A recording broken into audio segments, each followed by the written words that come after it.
আজকে আমরা শুরু করবো হচ্ছে কেমিস্ট্রি হচ্ছে 7 অধ্যায় রাসায়নিক বিক্রিয়া। আচ্ছা, অধ্যায় প্রথমে কি কি আছে? আসলে মেইনলি এই অধ্যায় কি কি নিয়ে কাজ করে আগে সেটা একটু বুঝাবো। এই অধ্যায় যেটা নিয়ে কাজ করে সেটা হচ্ছে রাসায়নিক বিক্রিয়া কয় প্রকার হতে পারে সেটা নিয়ে কাজ করব।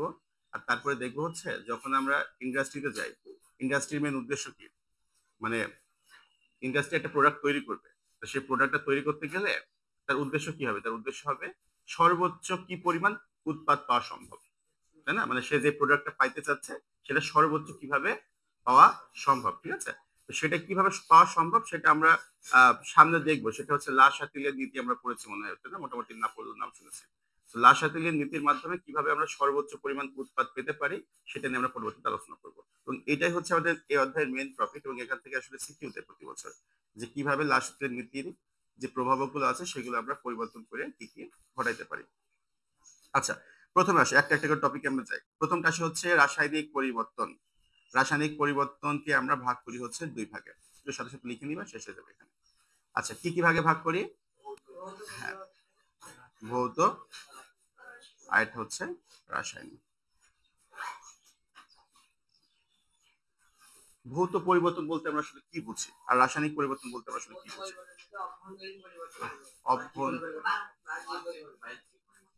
অভ্যন্তরীণ পরিবর্তন হবে না,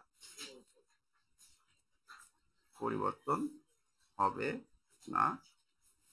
আর এখানে হচ্ছে অভ্যন্তরীণ পরিবর্তন হবে।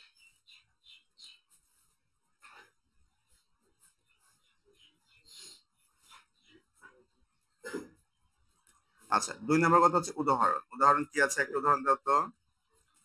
ভৌত পরিবর্তনের উদাহরণ দাও তো। তোমার মাথায় আসছে? হ্যাঁ, বরফ গলা হতে পারে, বরফ থেকে পানি।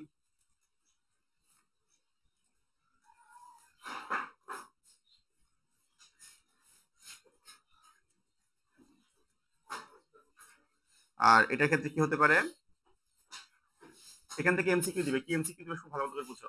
বলবে নিচের কোনটি ভৌত পরিবর্তন অথবা নিচের কোনটি রাসায়নিক পরিবর্তন। কথা বুঝে গেছে কিনা? তো উদাহরণগুলো একটু জেনে নিবা। এখানে মুখস্থ করার কিছু না, একটু কমন সেন্স খাটালে বোঝা যায় যে কোনটাতে আসলে অবস্থার পরিবর্তন হচ্ছে আর কোনটাতে হচ্ছে অভ্যন্তরীণ পরিবর্তন হচ্ছে। কি কি আছে একটা বলতো, একটা উদাহরণ দাও রাসায়নিক পরিবর্তনের। মরিচা পড়া হতে পারে, গুড। আমরা যে কোনো রাসায়নিক বিক্রিয়া যেটা করি সেটা কিন্তু আসলে কি চেঞ্জ হয়ে যায়, সেটা হচ্ছে রাসায়নিক চেঞ্জ হয়ে যায়। মনে করো কার্বনের সাথে অক্সিজেন বিক্রিয়া করছে, তৈরি করছে কি কার্বন ডাইঅক্সাইড। তো ভিন্ন ভিন্ন দুইটা জিনিস মিলে তৈরি করছে একটা নতুন জিনিস, তাই না? এখানে রাসায়নিক পরিবর্তন হচ্ছে। যে কোনো রাসায়নিক বিক্রিয়া আসলে রাসায়নিক পরিবর্তন। আর নর্মাল যেটা থাকে সেটা হচ্ছে মরিচা পোড়া। এই উদাহরণটা খুব ভালো একটা উদাহরণ, মরিচা পোড়া। ঠিক আছে, এইটুকু লিখে নাও।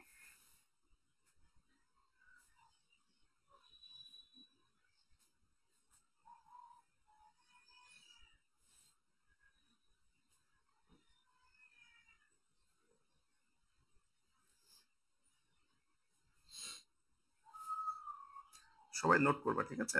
যতটুকু তোমাদের যেহেতু অলরেডি পড়া হয়ে গেছে, তোমাদের অনেক কিছু জানার কথা, জানলে পরেও নোট করে দিবা, পরে দেখবে একটা প্রপার নোট তৈরি হয়ে গেছে। আর আমি তোমাদের এখনই দিব না, আমি এটা প্যারালাল টেস্ট দিব, বাট একটু পরে দিব। হ্যাঁ, এখনই দিলে পরে হয় কি, পড়া এত বেশি প্লাবন হয় না।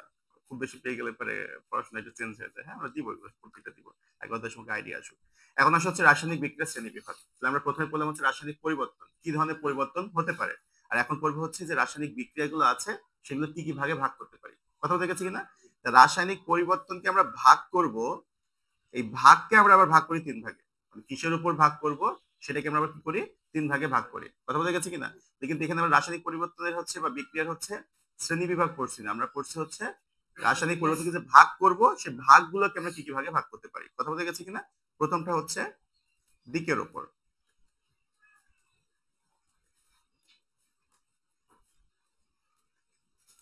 2 নাম্বারটা হচ্ছে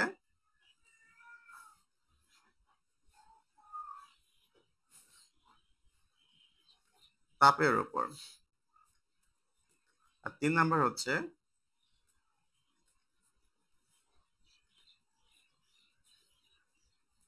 ইলেকট্রন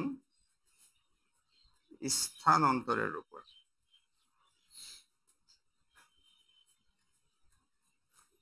আচ্ছা, তাহলে রাসায়নিক বিক্রিয়ার যে শ্রেণী বিভাগ আমরা এখন সেখানে যাই নাই, আমরা বললাম হচ্ছে রাসায়নিক বিক্রিয়া যে ভাগ করব তাকে কিসের কিসের উপরে ভাগ করব। সেটা হচ্ছে তিন ভাগে, একটা হচ্ছে দিকের উপরে, একটা হচ্ছে তাপের উপরে এবং আরেকটা হচ্ছে ইলেকট্রন স্থানান্তরের উপরে। এবং আমাদের এই অধ্যায়ের মেইন যে টপিক সেটা হচ্ছে এটা ইলেকট্রন স্থানান্তরের উপরে, যেটাকে আমরা বলছি হচ্ছে রেডক্স বিক্রিয়া বা জারণ বিক্রিয়া। আচ্ছা,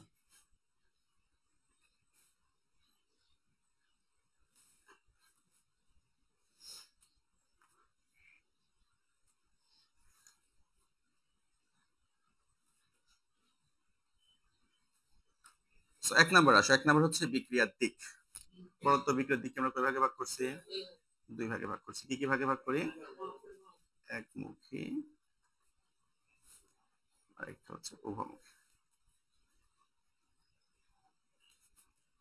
আচ্ছা, একমুখী নিয়ে আমরা কি কি জানি আর উভমুখী নিয়ে আমরা কি কি জানি?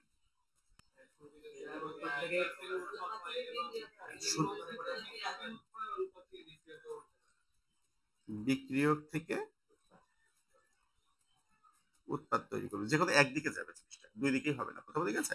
নর্মালি এটা আমরা যেটা বলি সেটা হচ্ছে বিক্রিয়ক থেকে উৎপাদ তৈরি করবে। কথা বলে গেছে কিনা? এটা আমরা একটা চিহ্ন ব্যবহার করি। চিহ্নটা কি চিহ্ন? একমুখী চিহ্ন। চিহ্ন ব্যবহৃত হয়। উদাহরণ কি? উদাহরণ হচ্ছে, একটা উদাহরণ দাও তো একমুখী বিক্রিয়ার, কার মনে আছে? আচ্ছা, আমরা যদি এটা খেয়াল করে দেখো একটু, ক্যালসিয়াম অক্সাইড করতে পারি। আমরা এক কাজ করি, সেটা হচ্ছে ক্যালসিয়াম অক্সাইড না দিয়ে ক্যালসিয়াম কার্বনেটকে ভাঙি। ক্যালসিয়াম অক্সাইড আর কার্বন ডাই অক্সাইড, ঠিক আছে? আচ্ছা, এই সেম বিক্রিয়াকে আমরা আবার উভমুখী ক্ষেত্রেও লিখবো, কিন্তু এটা শর্ত জুড়ে দিব সামনে, আমি একটু পরে বলছি, আগে এটা শেষ করে নিই। আচ্ছা, উভমুখী বিক্রিয়া মানে কি তাহলে? হ্যাঁ, বিক্রিয়ক থেকে উৎপাদ, এবং একইভাবে হচ্ছে উৎপাদ থেকে কি তৈরি করবে? বিক্রিয়ক তৈরি করবে। এবং এখানে আমরা কি চিহ্ন ব্যবহার করি? আমরা এখানে একটা উভমুখী চিহ্ন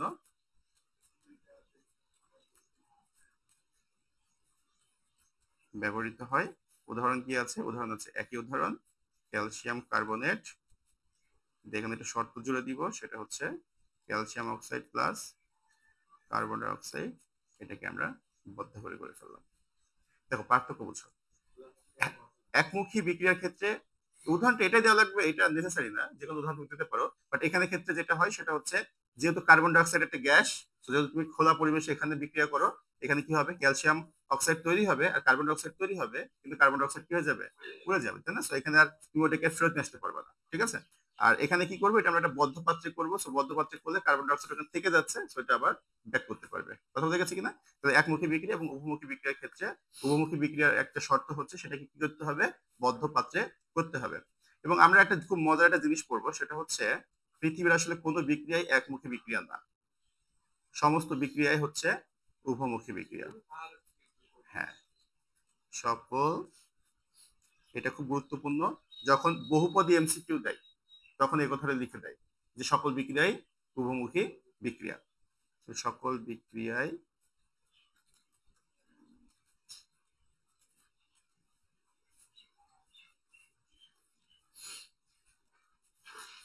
উভমুখী বিক্রিয়া। আচ্ছা, এটুকু একটু তুলে নাও।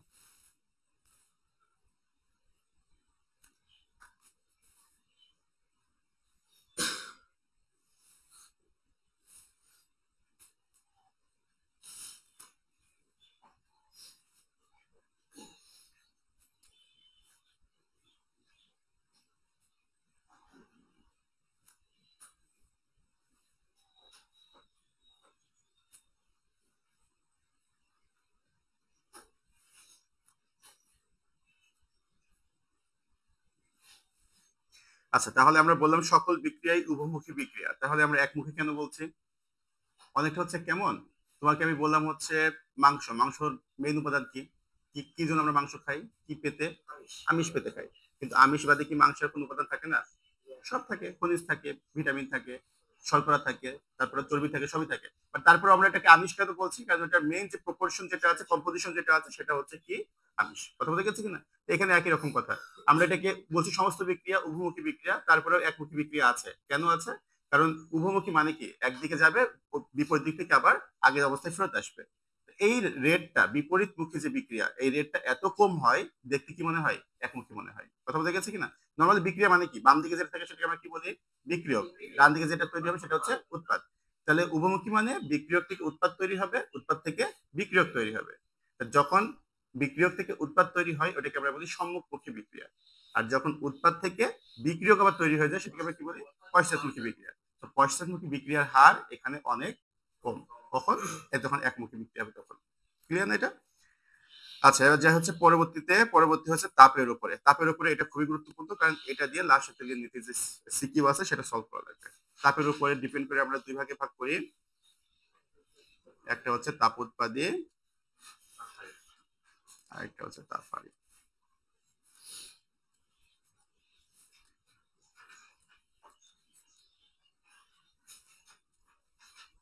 তাপ হারি বিক্রিয়া। আচ্ছা, তো তাপ উৎপাদী সম্পর্কে আমরা কি কি জানি? সহজ কথা হচ্ছে তাপ উৎপন্ন হবে,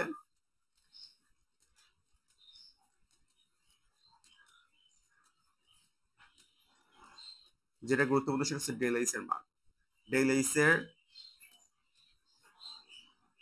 মান নেগেটিভ, অথবা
আচ্ছা, খুব ভালো মতো এটা বুঝো। তাপ উৎপাদী বিক্রিয়াতে আমরা নর্মালি যেটা পড়ি সেটা হচ্ছে ডেল এইচ এর মান কি হয়? নেগেটিভ হয়। এটা আমাদের সবার মুখস্থ যে তাপ উৎপাদী মানে হচ্ছে ডেল এইচ এর মান নেগেটিভ, আর তাপ হারি মানে হচ্ছে ডেল এইচ এর মান পজিটিভ। এই যে একটা বিক্রিয়া দিবে তোমাকে, সেটা হয় তাপ উৎপাদী বিক্রিয়া অথবা তাপ হারি বিক্রিয়া দিয়ে, ওইটার উপরে তোমার লাসেটল নীতি ব্যাখ্যা করতে বলবে। তো আমাদেরকে আগে ফার্স্ট যেটা করা লাগে সেটা হচ্ছে আইডেন্টিফাই করা লাগে, যেটাকে তাপ উৎপাদন, এটা তাপ হারি। তোমাকে বলে দিবে না, তোমাকে দুইটা কাজ করবে। একটা হচ্ছে সবচেয়ে বেশি যেটা করে সেটা হচ্ছে ডেল এইচ এর মানটা দিয়ে দেয়, ডেল এইচ এর মান পাশে দিয়ে দিবে। যদি নেগেটিভ দিয়ে দেয় তাহলে আমরা বুঝবো এটা হচ্ছে তাপ উৎপাদী বিক্রিয়া, আর যদি পজিটিভ দিয়ে দেয় তাহলে হচ্ছে হারি। আরেকটা কাজ করা যায়, সেটা হচ্ছে যেহেতু তাপ উৎপাদী, তাপ উৎপন্ন করবে না, যদি উৎপন্ন করে সেটা কার সাথে যুক্ত হয়? উৎপাদের সাথে। কার সাথে? উৎপাদের সাথে, কারণ উৎপাদন তো উৎপন্ন হচ্ছে। তো তাপ উৎপাদী বিক্রিয়ার ক্ষেত্রে যে তাপটা থাকে, যে তাপটা উৎপন্ন হয়, সেটা আমরা হয় ডেল এইচ দিয়ে আলাদাভাবে লিখতে পারি, তখন মাইনাস লিখবো, অথবা উৎপাদের সাথে আমরা কি করে দিব? যোগ করে দিব।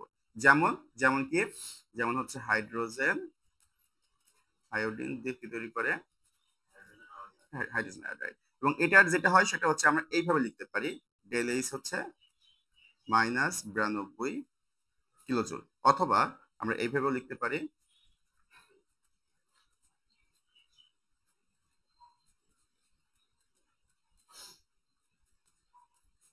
কথা বোঝা গেছে কিনা? তো পরীক্ষার খাতে তোমার দুই রকমই দিতে পারে, হয় ডিএলআইসি মানে এরকম আলাদাভাবে নেগেটিভ দিয়ে দিবে, অথবা এইভাবে পজিটিভ দিয়ে দিবে। তো নেগেটিভ দিয়ে দিক আর উৎপাদের সাথে পজিটিভ দিয়ে দিক, দুটার অর্থ হচ্ছে এটা কি বিক্রিয়া? এটা হচ্ছে একটা তাপ উৎপাদী বিক্রিয়া। আর তাপ হারির ক্ষেত্রে কি করবে? ধরো এটা একটা এক্স প্লাস হচ্ছে ওয়াই, আর আমরা এই পাশে পেয়েছি হচ্ছে ধরো এক্স ওয়াই পেয়েছি। তাহলে এখানে কি করবে? ডেল এইচ এর মান পজিটিভ দিয়ে দিবে, পজিটিভ কিলোজুল। অথবা এক্স প্লাস ওয়াই এর সাথে দিয়ে দিবে হচ্ছে আমাদের ডেল এইচ এর মান। কার সাথে দিবে এখন? বিক্রিয়ার সাথে, বিক্রিয়কের সাথে। কথা বোঝা গেছে কিনা? তাহলে তাপ হারি বিক্রিয়ার ক্ষেত্রে কি হবে? বিক্রিয়কের সাথে আমরা যুক্ত করবো হচ্ছে ওই তাপটা, যে তাপটা সে নিচ্ছে। ঠিক আছে কিনা? ইকুয়াল টু হচ্ছে কি করবো আমরা? এক্স ওয়াই দিয়ে দিব। ক্লিয়ার এই পর্যন্ত? ক্লিয়ার হয়ে যাবে, কথা তুলে নিলে তুলে না।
এখন আসলে হচ্ছে মেনটাই, যেটা নিয়ে আমরা পড়াশোনা করব, সেটা হচ্ছে ইলেকট্রন স্থানান্তর। এর উপরে ভিত্তি করে আমরা কয় ভাগে ভাগ করি?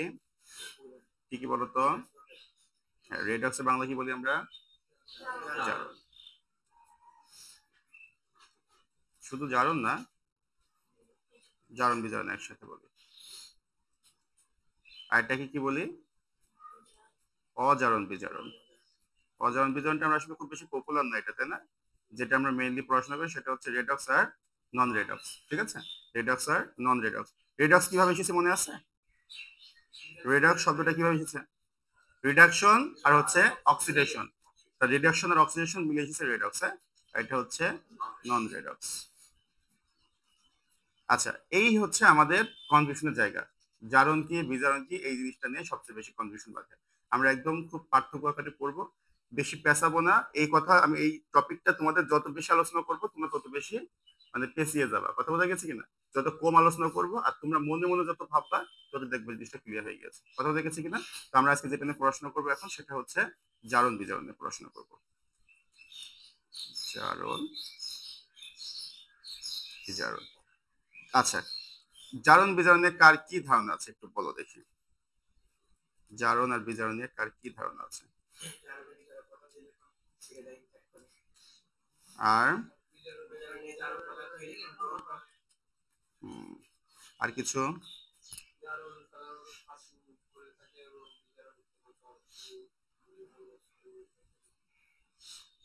গুড। আর কিছু আছে?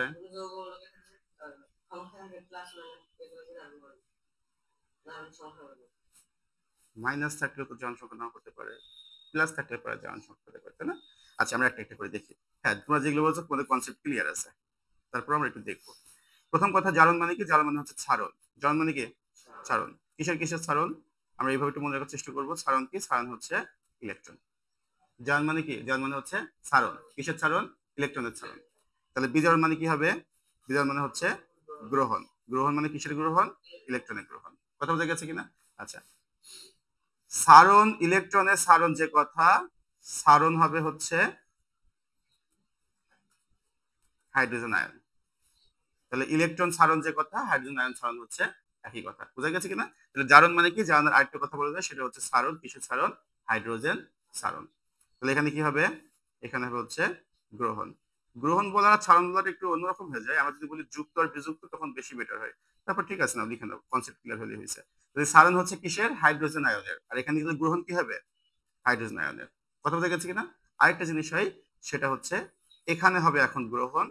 কিসের গ্রহণ? গ্রহণ হচ্ছে হচ্ছে অক্সিজেনের। আর এখানে এখন কি হবে? সারণ। সারণ হবে কিসের? অক্সিজেনের। এই তিনটা জিনিস একদম ক্লিয়ার হওয়া লাগবে।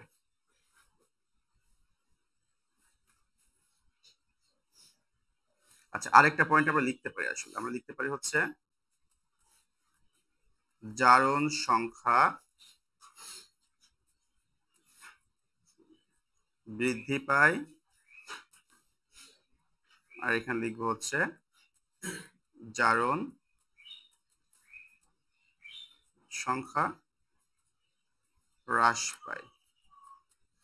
একটু লিখে নাও, কারণ প্রত্যেকটা টপিক ইন্ডিভিজুয়ালি ধরে ধরে বোঝাচ্ছে।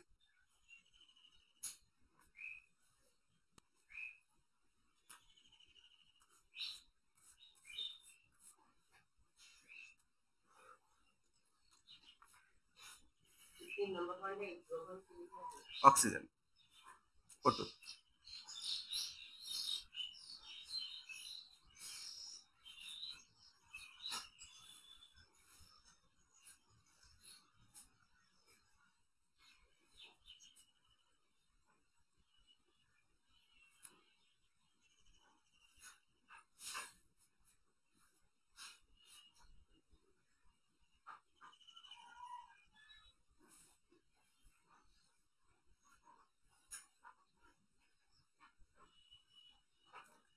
আচ্ছা, এখন আসো একটা একটা করে পয়েন্ট আমরা ধরি। প্রথমটা আমরা কি বলেছিলাম? আমরা বলছি সারণ হচ্ছে ইলেকট্রনের। সারণ ইলেকট্রন।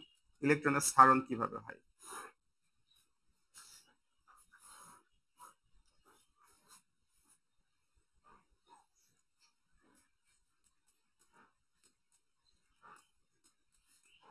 ইলেকট্রনের সারণ বলতে আমরা আসলে কি বুঝছি? খুব ভালো মতো করে খেয়াল করো, সোডিয়াম কি করে, একটা ইলেকট্রন ছেড়ে দেয়, ছেড়ে গিয়ে কিসে পরিণত হয়, সোডিয়াম প্লাসে। তাহলে এখানে সেটা কি করছে, ইলেকট্রন ছেড়ে দিচ্ছে না, তাহলে এটা হচ্ছে একটা জারণ প্রক্রিয়া। কথা বোঝা গেছে কিনা? ঠিক একইভাবে এখানে ক্ষেত্রে খেয়াল করে দেখো, আমরা বলছিলাম এখানে কি হবে, গ্রহণ। কিসের গ্রহণ? ইলেকট্রনের গ্রহণ। কেমন? মনে করো ক্লোরিন। ক্লোরিন কি করছে, ক্লোরিন হচ্ছে একটা ইলেকট্রন গ্রহণ করছে, করে কি তৈরি করছে, ক্লোরিন মাইনাস তৈরি করছে। তাহলে এখানে ইলেকট্রন কি হয়েছে, গ্রহণ হয়েছে। তাহলে এই প্রক্রিয়ার নাম কি হবে, বিজারণ প্রক্রিয়া। ক্লিয়ার? আচ্ছা, 2 নম্বর বললাম হচ্ছে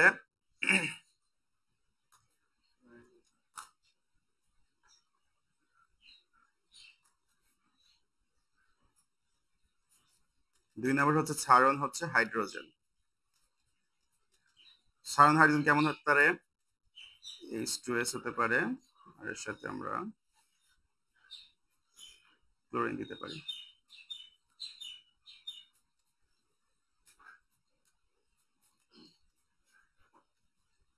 আচ্ছা, একটু খেয়াল করে দেখো, H2S হাইড্রোজেন সালফাইড, আর হচ্ছে আমরা কি যুক্ত করছি এর সাথে, ক্লোরিন যুক্ত করছি। ফলে কি হয়েছে, এখানে হাইড্রোজেন বের হয়ে গিয়েছে, আর এখান থেকে একটা ক্লোরিন বের হয়ে গিয়েছে।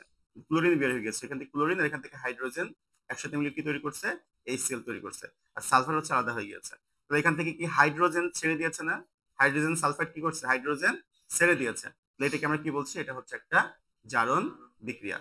কথা বুঝে গেছে কিনা? ক্লোরিন কি করছে, ক্লোরিন হচ্ছে হাইড্রোজেন ছেড়ে দিয়েছে, তাই এটা একটা কি, জারণ বিক্রিয়া। বোঝা গেছে কিনা? এ পর্যন্ত ক্লিয়ার কিনা বলো? ক্লিয়ার? ক্লিয়ার। 3 নম্বরটা কি বলেছে, 3 নম্বর বলেছে হচ্ছে গ্রহণ। কিসের গ্রহণ? অক্সিজেন গ্রহণ।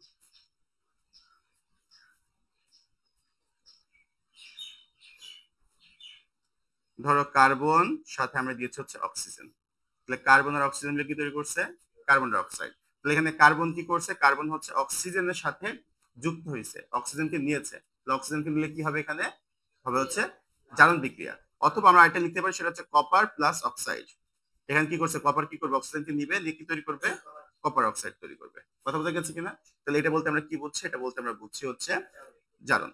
কেন? কারণ এখানে হচ্ছে অক্সিজেন যুক্ত হয়েছে। অক্সিজেন যুক্ত হওয়া বা গ্রহণ করা কি একটা জারণ প্রক্রিয়া। আর সর্বশেষ আমরা বলছিলাম হচ্ছে জারণ সংখ্যা কি হবে, জারণ সংখ্যা বাড়বে,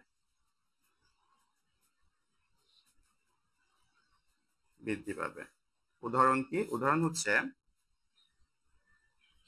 ধরো এফি, ধরো এফি আয়রনের ক্ষেত্রে এখন তো জারণ সংখ্যা কত, হুম, বলো, এখন জারণ সংখ্যা কত, মৌলের জারণ সংখ্যা কত হয়, শূন্য। মৌলের যখন মৌল অবস্থা থাকে তখন জারণ সংখ্যা কত, শূন্য। তাহলে এখন জারণ সংখ্যা হচ্ছে শূন্য। বাট এফি যদি কি করে, এফি হচ্ছে Fe2+ হতে পারে যদি 2টা ইলেকট্রন সে ত্যাগ করে দেয়। কথা বোঝা গেছে কিনা? এখানে জারণ সংখ্যা কত বলতো,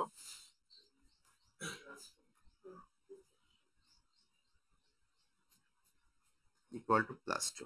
আগে জারণ সংখ্যা কত ছিল, 0। এখন জারণ সংখ্যা কত হয়েছে, +2। তাহলে জারণ জারণ প্রক্রিয়া যখন ঘটে তখন আরেকটা ঘটনা ঘটে, সেখানে হচ্ছে জারণ সংখ্যাটা বৃদ্ধি পায়। এ পর্যন্ত কি ক্লিয়ার হয়েছে? আচ্ছা, এই 4টা কথা বলি, তারপর বিজারণে যাচ্ছি। 1 নম্বর হচ্ছে জারণ মানে কি, ইলেকট্রনের সারণ। ইলেকট্রন কিভাবে ছাড়ছে, এই যে সোডিয়াম কি করছে, একটা ইলেকট্রন ছেড়ে দিয়েছে, তৈরি করছে হচ্ছে সোডিয়াম প্লাস। 2 নম্বর বললাম জারণ মানে হচ্ছে সারণ। কিসের সারণ, হাইড্রোজেনের সারণ। কথা বোঝা গেছে কিনা? হাইড্রোজেন কিভাবে ছাড়বে, দেখো H2S হাইড্রোজেন সালফাইডের সাথে ক্লোরিন বিক্রিয়া করছে, এখান থেকে হাইড্রোজেন আলাদা হয়ে গেছে, হয়ে গিয়ে তৈরি করছে হচ্ছে HCl। ক্লিয়ার কিনা? 3 নম্বর, 3 নম্বর বললাম হচ্ছে অক্সিজেন গ্রহণ। অক্সিজেন কিভাবে গ্রহণ করছে, কপার কি করছে, অক্সিজেনের সাথে বিক্রিয়া করে তৈরি করছে হচ্ছে কপার অক্সাইড। সেখানে কপার গ্রহণ করছে, কাকে গ্রহণ করছে, অক্সিজেনকে। আর সর্বশেষ বললাম হচ্ছে জারণ সংখ্যা বৃদ্ধি পাবে। কিভাবে বৃদ্ধি পায়, যখন কোনো কিছু মৌল অবস্থায় থাকে তখন তো জারণ সংখ্যা কত, শূন্য। তারপর আমরা কি করছি, ওটা যখন ছেড়ে দিবে তখন তো জারণ সংখ্যা যে কয়টা ছাড়ছে সে কয়টা উপরে প্লাস। তো জারণ সংখ্যা কি হচ্ছে, এখানে বৃদ্ধি পাচ্ছে। কথা বোঝা গেছে কিনা? তো যে কোনো একটা কাজ করতে পারে। এইটা নর্মালি আমাদের এখানে লাগে না, আমাদের এটা লাগে হচ্ছে বায়োলজিতে লাগে। বায়োলজিতে মনে আছে, সালোক সংশ্লেষণের আমরা সংজ্ঞা দেওয়ার সময় কি বলি, কার্বন ডাই অক্সাইড বিজারণের মাধ্যমে, কার্বন ডাই অক্সাইড বিজারণের মাধ্যমে।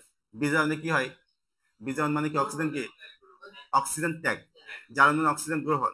ওখানে তোমরা দেখছো না যে কার্বন ডাই অক্সাইড থেকে অক্সিজেন কি হয়ে যায়, বের হয়ে যায়, আর কার্বন আলাদা বের হয়ে যায়। তাহলে কি, এটা হচ্ছে একটা বিজারণ প্রক্রিয়া। যাই হোক, আমরা এখানে থাকি, এটা আমরা লিখে নাও, তারপর আমরা বিজারণে যাচ্ছি।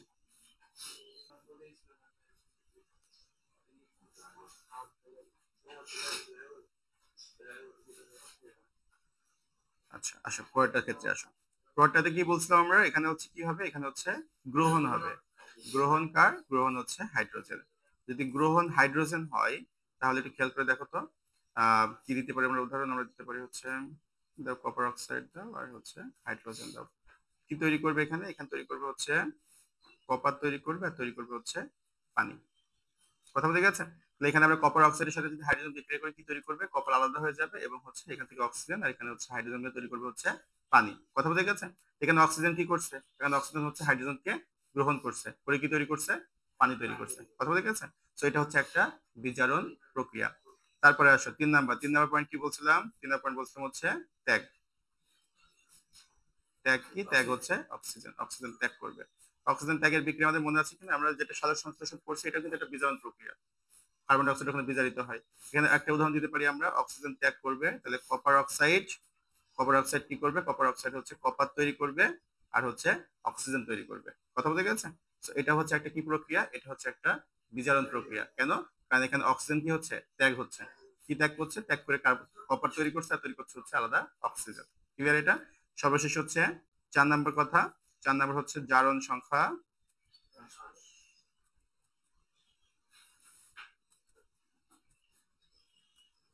হ্রাস পাবে। কিভাবে পায়? আচ্ছা বলো, ধরো কপার 2+, কপার 2+ এর এখন জারণ সংখ্যা কত? কত?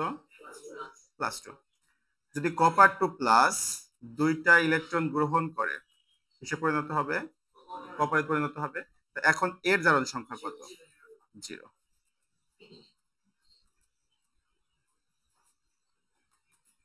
0। এই পর্যন্ত ক্লিয়ার কিনা? প্রত্যেকটা ক্লিয়ার আশা করি। আচ্ছা এটা একটু তুলে নাও।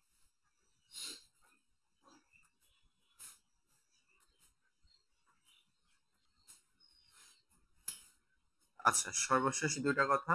1 নাম্বার হচ্ছে যে ইলেকট্রন ছাড়ে তাকে আমরা কি বলি? বিজারক। যে ইলেকট্রন ছাড়ে বিজারক। আর যে ইলেকট্রন গ্রহণ করে তাকে নাম কি বলি আমরা? জারক। আচ্ছা আরেকটা কথা বলবো, সেটা হচ্ছে বিজারক নিজে জারিত হয় অন্যকে বিজারিত হতে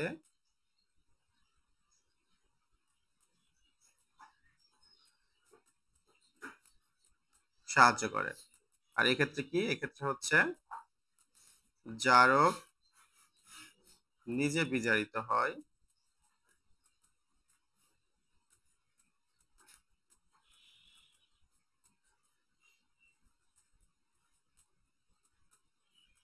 অন্যকে জারিত হতে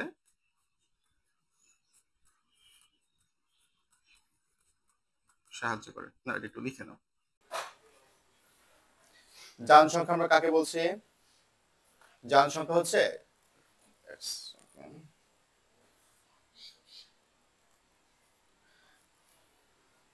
আচ্ছা জারণ সংখ্যা কোনটা? জারণ সংখ্যা হচ্ছে কোন একটা মৌল। মৌল বলতে ধরো এর ক্ষেত্রে ধরো কপার সালফেট।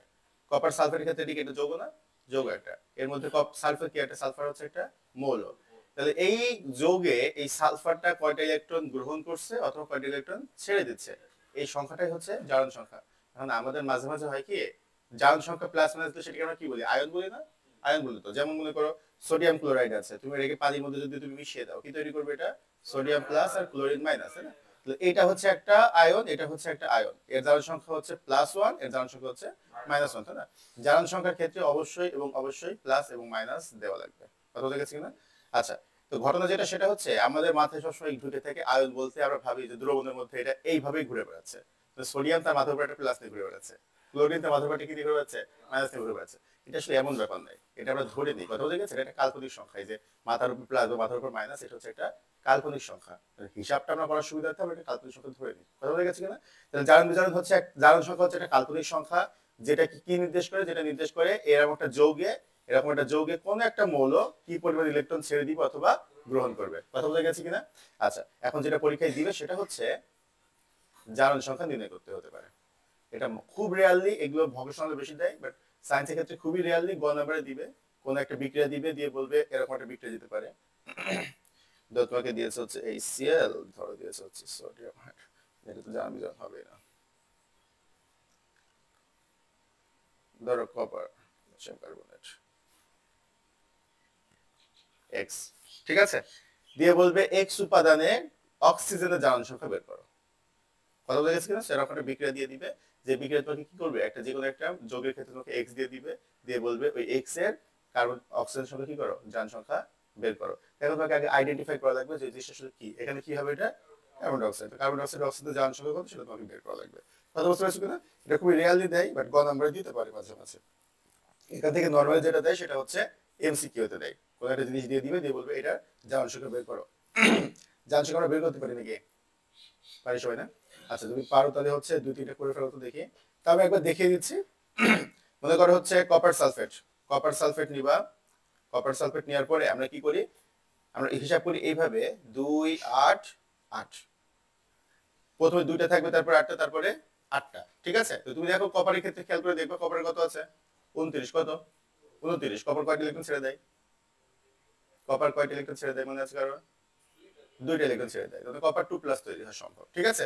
যে কয়টা ছেড়ে দিবে কি করবো, সে কয়টা প্লাস দিয়ে দিব, যে কয়টা গ্রহণ করবে সে কয়টা কি করে দিব, মাইনাস করে দিব। কথা বুঝে গেছে কিনা, কপার কয়টা ছেড়ে দিচ্ছে, দুইটা, তাহলে কপারে কি হবে, প্লাস 2, প্লাস সালফারে বের করবো, আমরা সালফার কি ধরে নিব, এক্স ধরে নিব।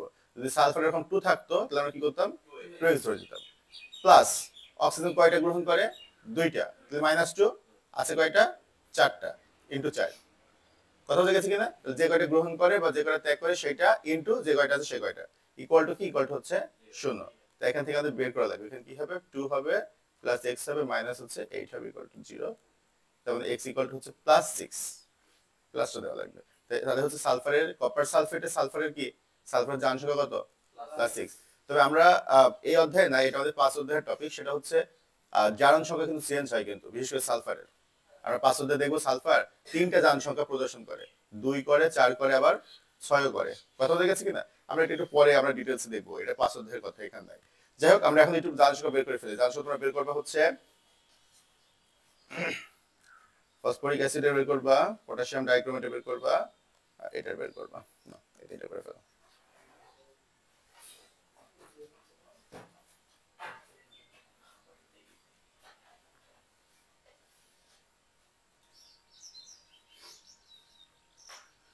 আচ্ছা, আমাদের বইয়ে একটা ছক দেওয়া আছে, ছকটা হচ্ছে এইটা, এবং এই ছকটা থেকে মাঝে মাঝে এমসিকিউ দেয়। এখান থেকে কি এমসিকিউ দেয়, যাই দেওয়া আছে সেগুলো অলরেডি করানো হয়েছে। 2-3টা জিনিস আছে যেটা একটু গুরুত্বপূর্ণ। 1 নাম্বার কি, 1 নাম্বার হচ্ছে পার অক্সাইড, 2 নাম্বার হচ্ছে সুপার অক্সাইড। পরীক্ষায় ডিরেক্টলি দিয়ে দিবে যে কোন একটা পার অক্সাইডের জারণ সংখ্যা কত হবে, কত হয় পার অক্সাইডের জারণ সংখ্যা, -1, আর সুপার অক্সাইডের কত হয়, -1/2। এই দুটো একটু মুখস্থ করে দিতে পারো। আর তোমাকে যদি পরীক্ষা বের করতে বলে যে K2 ও এই জারণ সংখ্যা বের করে অক্সিজেনের, তখন তুমি এমনি বের করে ফেলতে পারো, তাই না? কিন্তু নরমাল যেটা করে সেটা হচ্ছে এটা করে না, ওরা করে কি ডিরেক্টলি কোয়েশ্চেন করে ফেলে যে পার অক্সাইডের জারণ সংখ্যা কত হয়, ঠিক আছে, কত হয়, -1/2, আর সুপার অক্সাইডের কত হয়, সরি, পার অক্সাইডের হচ্ছে -1, আর হচ্ছে সুপার অক্সাইডের হচ্ছে -1/2, ঠিক আছে। আচ্ছা, মোটামুটি আমাদের জারণ সংখ্যা নিয়ে কথাবার্তা, এগুলো পারলে পরেই ক্লিয়ার, বিষয় লাগবে না। আচ্ছা, এখন আসো, যখন সিকিউ করবো তখন গ নাম্বার একটা কোয়েশ্চেন করবে, সেটা হচ্ছে জারণ বিজারণ একটি যুগপৎ ক্রিয়া, ঠিক আছে, ব্যাখ্যা করতে হবে এটা। যুগপথের ইংরেজি হচ্ছে সাইমালটেনিয়াস। সাইমালটেনিয়াস মানে কি, একটা আরেকটার সাথে, একটা হবে একসাথে আরেকটা হবে, একটা আরেকটার পরিপূরক। কথা বলে গেছি কিনা, একটা হলে আরেকটা হইতেই হবে, অথবা ওইটা না হইলে এটা হবে না, এমন একটা ব্যাপার, ঠিক আছে। জারণ বিজারণ একটা যুগপৎ ক্রিয়া কেন, খুব সহজভাবে বলছো, কেউ যদি ইলেকট্রন গ্রহণ না করে, কেউ কি ইলেকট্রন ছাড়তে পারবে, জায়গাটা কই, জায়গাটা তো নাই।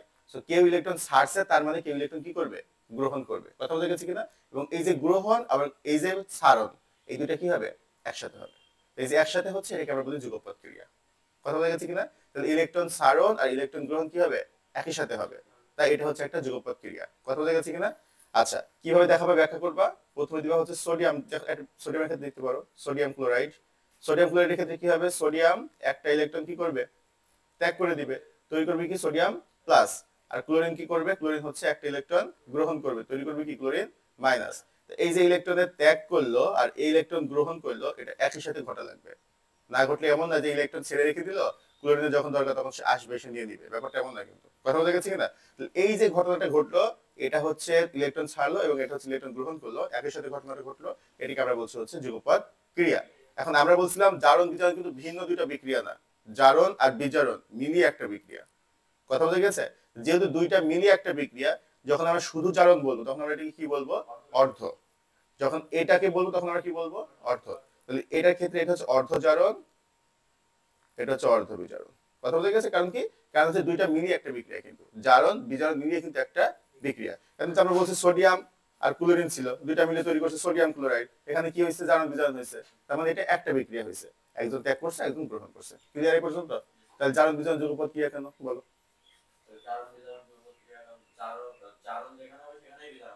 জারণ হইতে গেলে অবশ্যই বিজারণ হওয়া লাগবে, নাহলে পরে সেখানে ঘটনাটা ঘটবে না। আচ্ছা এখন আসো, এখন আমরা যেটা পড়বো সেটা হচ্ছে রেডক্স বিক্রিয়ার হচ্ছে শ্রেণী বিভাগ। ঠিক আছে? রেডক্স বিক্রিয়ার শ্রেণী বিভাগ কয়টা আছে জানি আমরা? মনে আছে? চারটা আছে টোটাল। কয়টা আছে? চারটা। আগে আমি কোশ্চেন গুলো বুঝো, এখান থেকে আমরা কি কি পড়বো। এখান থেকে তিন ধরনের বিক্রিয়া পড়বো, একটা হচ্ছে রেডক্স বিক্রিয়া শ্রেণী বিভাগ পড়বো, একটা হচ্ছে নন রেডক্স পড়বো, আর একটা পড়বো হচ্ছে কিছু বিশেষ বিক্রিয়া পড়বো। কথা বলতে গেছে? কি কি বললাম? রেডক্স, নন রেডক্স, কিছু বিশেষ বিক্রিয়া। রেডক্স এর মধ্যে আমরা পড়বো চারটা বিক্রিয়া। কয়টা? চারটা। নন রেডক্সে আমরা পড়বো হচ্ছে দুইটা বিক্রিয়া, আর কিছু বিশেষ বিক্রিয়ার মধ্যে আমরা পড়বো হচ্ছে পাঁচটা বিক্রিয়া। তাহলে টোটাল হচ্ছে 5 আর 2 7 আর 4 11টা। ঠিক আছে? তাহলে রেডক্স মধ্যে কয়টা পড়লাম? চারটা। নন রেডক্সে কয়টা? দুইটা। আর বিশেষ বিক্রিয়া কয়টা? পাঁচটা। এখন ঘটনা কি হবে? এখান থেকে এমসিকিউ কোশ্চেন করবে। কিভাবে করবে? দিয়ে দিবে হচ্ছে নিচের কোনটি রেডক্স বিক্রিয়া নয়। ঠিক আছে? রেডক্স বিক্রিয়া যে চারটা আছে তার মধ্যে তিনটা দিবে, একটা দেখাচ্ছে নন রেডক্স বিক্রিয়ার মধ্যে দিয়ে দিচ্ছে। কথা বুঝতে পারছি কিনা? অথবা বলতে নিচের কোনটি একটা বিশেষ বিক্রিয়া, তিনটা রেডক্স বিক্রিয়া দিয়ে দিবে, একটা বিশেষ বিক্রিয়া দিয়ে দিবে। কোশ্চেন বুঝতে পারছো কিনা? এমসিকিউ এখান থেকে এরকম করে এক টাইপ গেল। দুই টাইপ হচ্ছে এই যে শ্রেণী বিভাগ আমরা এখন পড়বো, এই শ্রেণী বিভাগ থেকে ডিরেক্ট উদাহরণ দিয়ে দিবে, দিয়ে বলবে এটি কি ধরনের বিক্রিয়া, এটি কি সংযোজন বিক্রিয়া, এটি কি বিয়োজন বিক্রিয়া, এটি প্রতিস্থাপন বিক্রিয়া। আমার কথা বোঝা গেছে কিনা? প্রত্যেকটা এমসিকিউ এখান থেকে আমরা সলভ করবো এখনই। আচ্ছা প্রথমে আসো, প্রথমটা হচ্ছে সংযোজন বিক্রিয়া। চার ভাগে ভাগ করি, কয় ভাগে? চার ভাগে। প্রথমটা হচ্ছে সংযোজন। সংযোজন থেকে নাম থেকে বোঝা যাচ্ছে সংযোজন মানে কি? দুইটা ভিন্ন ভিন্ন জিনিস কি হবে? একসাথে যুক্ত হবে, এটা হচ্ছে সংযোজন বিক্রিয়া। দুইটা ভিন্ন জিনিস একসাথে যুক্ত হবে, যেমন ধরতে পারি আমরা ক্যালসিয়াম অক্সাইড প্লাস হচ্ছে কার্বন ডাই অক্সাইড, যুক্ত কি তৈরি করছে?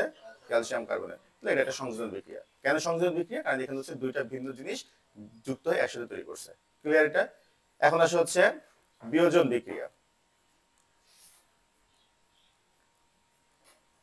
বিয়োজন মানে কি? হ্যাঁ, একটা যৌগ ভেঙে একাধিক, দুইটা বলতে একাধিক হতে পারে, এটার জায়গা দুইটা হতে পারে, তিনটা হতে পারে, যে কোনো কিছু। এই বিক্রিয়াটা আমরা উল্টা করলে পরে আসলে বিয়োজন বিক্রিয়া হয়ে যায়। ক্যালসিয়াম কার্বনেট থেকে এখন আমরা কি তৈরি করতে পারি? ক্যালসিয়াম অক্সাইড আর কার্বন অক্সাইড।